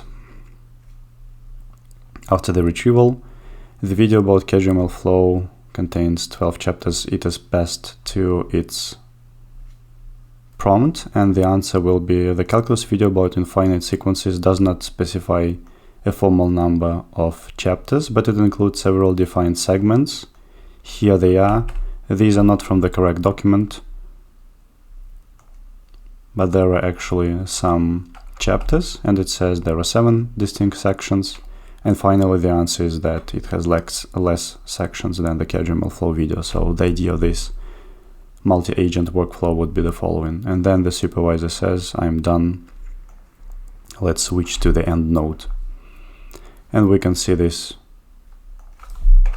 in the amount of steps in the graph. So the last one is end, and the result is that 7 is less than 12, so the calculus video has less chapters than the KGML flow video. Again, not perfect, but the idea of the workflow is that the supervisor decides whom to ask and whom to delegate the subtask to, and the agents will be able to use their tools independently and then combine the results. A couple of words on the frameworks for the multi-agent setup. I think this area is developing right now at the moment very actively. So at the beginning of 2025, there are multiple providers of the multi-agent setup. I would not say that this is very widely used in the production scenarios. I will talk about that in a bit. And the OpenAI agents, I think they evolved from the Swarm, OpenAI Swarm, which was just an example and educational library just to play with multi-agent setup. The other one is the small agents. I think you're able to perform something more sophisticated, but also this is very small and I would say mostly for educatory purposes, while still if you are tailored to the Hugging Face library, not only of course, but if you are tailored to the Hugging Face, probably small agents will be something you would select. There is also a great tutorial about a similar setup which we tried to achieve using the LangChain, when there is some manager agent or high-level agent which supervises multiple specialized or expert agents, for example, agent specified in the web search, and agent specified in the document retrieval, and others. So you can try to implement yourself the same idea of the multi-database retrieval using Hugging Face. But regardless of the framework you select, I would like to highlight a couple of benefits which multi-agent setup brings to us. So this setup, as you may see, brings way more adaptability and autonomy to the problem solution. So each agent may work independently with its own collection of tools and data in order to find the most appropriate answer to its sub-question, and then the supervisor will decide how to proceed further, having this piece of information clarified and answered by one specialist, one expert. So each agent may be tailored to the very, very, very narrow task which it is an expert in, and this is extremely beneficial for the cases when you have multiple tools, multiple data sources, and there is no way to be an expert in all of them using only one agent. So let's make some conclusions of this video. I really hope this was useful. At the end of this whole tutorial, I think we have achieved more or less the most sophisticated setup for the general purpose Retrieval-Augmented Generation at the beginning of 2025. Of course, this doesn't solve even my task perfectly, but this was not the Kaggle competition. I was not trying to squeeze everything from my solution. This was mostly to show you the approaches of how we usually solve these tasks. And to the best of my awareness, usually it's even enough to have Agentic RAG in most of the setups in the production systems. And of course, in case you have something more simple like the retrieval with some prettification of the results, like reframing the retrieved document into some common language, sometimes even the RAG chain will be enough. One of the most important outcomes I would like to highlight was gathered from the Anthropic article, and the key idea here is do not use agents when it is not necessary, because all these steps and decision making is not perfect right now. This is way better than it was a couple of years ago, but still this makes some problems sometimes. From the resource perspective, it may make way more steps than actually needed. Plus, it may stuck and have some deadlocks. Of course, even when you have some limitations, this will not produce the proper result. So the idea is that, if possible, select the simplest solution. And I think, according to what we have discussed in the tutorial, the simplicity is about everything. This is not only about the agents. So if you're able to solve your task using a simple retrieval-augmented generation, using some keyword search, do that. This will be faster and cheaper. If you're not able, try semantic search. If you need some dynamic decision of what to use and how to use the tools, try to plug agents. If you are not able to do something with simple agents, most likely you can plug some LLM, maybe large LLM. And finally, as the last resort, I would say, again, in a very small piece of real production problems, try multi-agent setup. This will cost you more, but probably in some rare cases this will give you great benefits. Another problem I haven't spoken about during this tutorial is the evaluation. We are very good at the evaluation of classical machine learning problems like classification, regression, and so on, but how to evaluate RAGs? And there are different approaches of how to do so. I would probably highlight only the high-level idea of what we can do. And the framework I have personally worked with quite a lot is called RAGAS, and this helps to evaluate the RAG systems on different stages. For example, you can evaluate your retrieval separately, you can evaluate the augmented generation separately, so you kind of evaluate all the pieces of your RAG, sometimes independently, and this helps to debug them in a very, very powerful way. So the error which appears in your RAG, it is propagated further. If you have bad retrieval results, this means that almost 100% your LLM will generate something bad because it doesn't have proper context from the retrieval stage. So you have to measure everything. You have to measure how well you query your vector database. You have to measure how well you retrieve from it.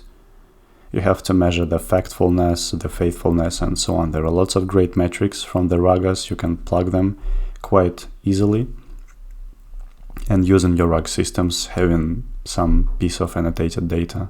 And even for some cases you can use LLM as a judge, so some of these stages may be automated using some good LLM which you will use for some evaluation purposes. And similarly, I haven't tried, but I have seen great demos from the LangChain team about the possibility to evaluate the quality of your systems, like overall, not only RAG, using LangSmith. So you can upload some automatic tests based on your data, based on your prompts and so on. And I think there are way more frameworks to do so, but the main thing to keep in mind is that RAG has to be evaluated, and this has to be evaluated carefully on all its stages. So to conclude, we have started from a very simple document collection, and we have investigated, I would say, the whole evolution of RAG systems during the last several years. We have talked about why RAG systems exist because of the pure LLM limitations, so we need to add some factual data, some documents right into the prompts. We have talked about simple ways to incorporate these documents in order to search the most appropriate document and plug it into your prompt, like the keyword search, so-called lexical methods. We have talked about the embeddings of how to represent text into some numerical way so that it preserves the semantic meaning of the document. We have talked about how to combine these two together in a hybrid search. And we have talked a lot about great libraries like LangChain, which helps to streamline all these steps together. And then we have introduced agents and AI agents, which are not tightly related to the RAG problem we're interested in, but this is a standalone, interesting and very important topic in the field itself. So I totally recommend going a bit wider and use the analogy of the robotics. Probably you'll find some interesting papers in robotics about agents. And then we have combined all the knowledge together and introduced the Agentic RAG. We have implemented the React ourselves. I think the code is pretty nice. Of course, I was not writing this code alone. And then we have switched from the single React agent into the multi-agent setup. And the multi-agent setup is, I would say, the most flexible, the most dynamic and the powerful paradigm we have right now. I hope this whole tutorial was helpful for you. I will leave the link to the repository with this code and the example below in the description. Some of the links I have not added to the notebook directly will also be below. Please let me know if you want to dive into any of these topics deeper. Thank you for watching.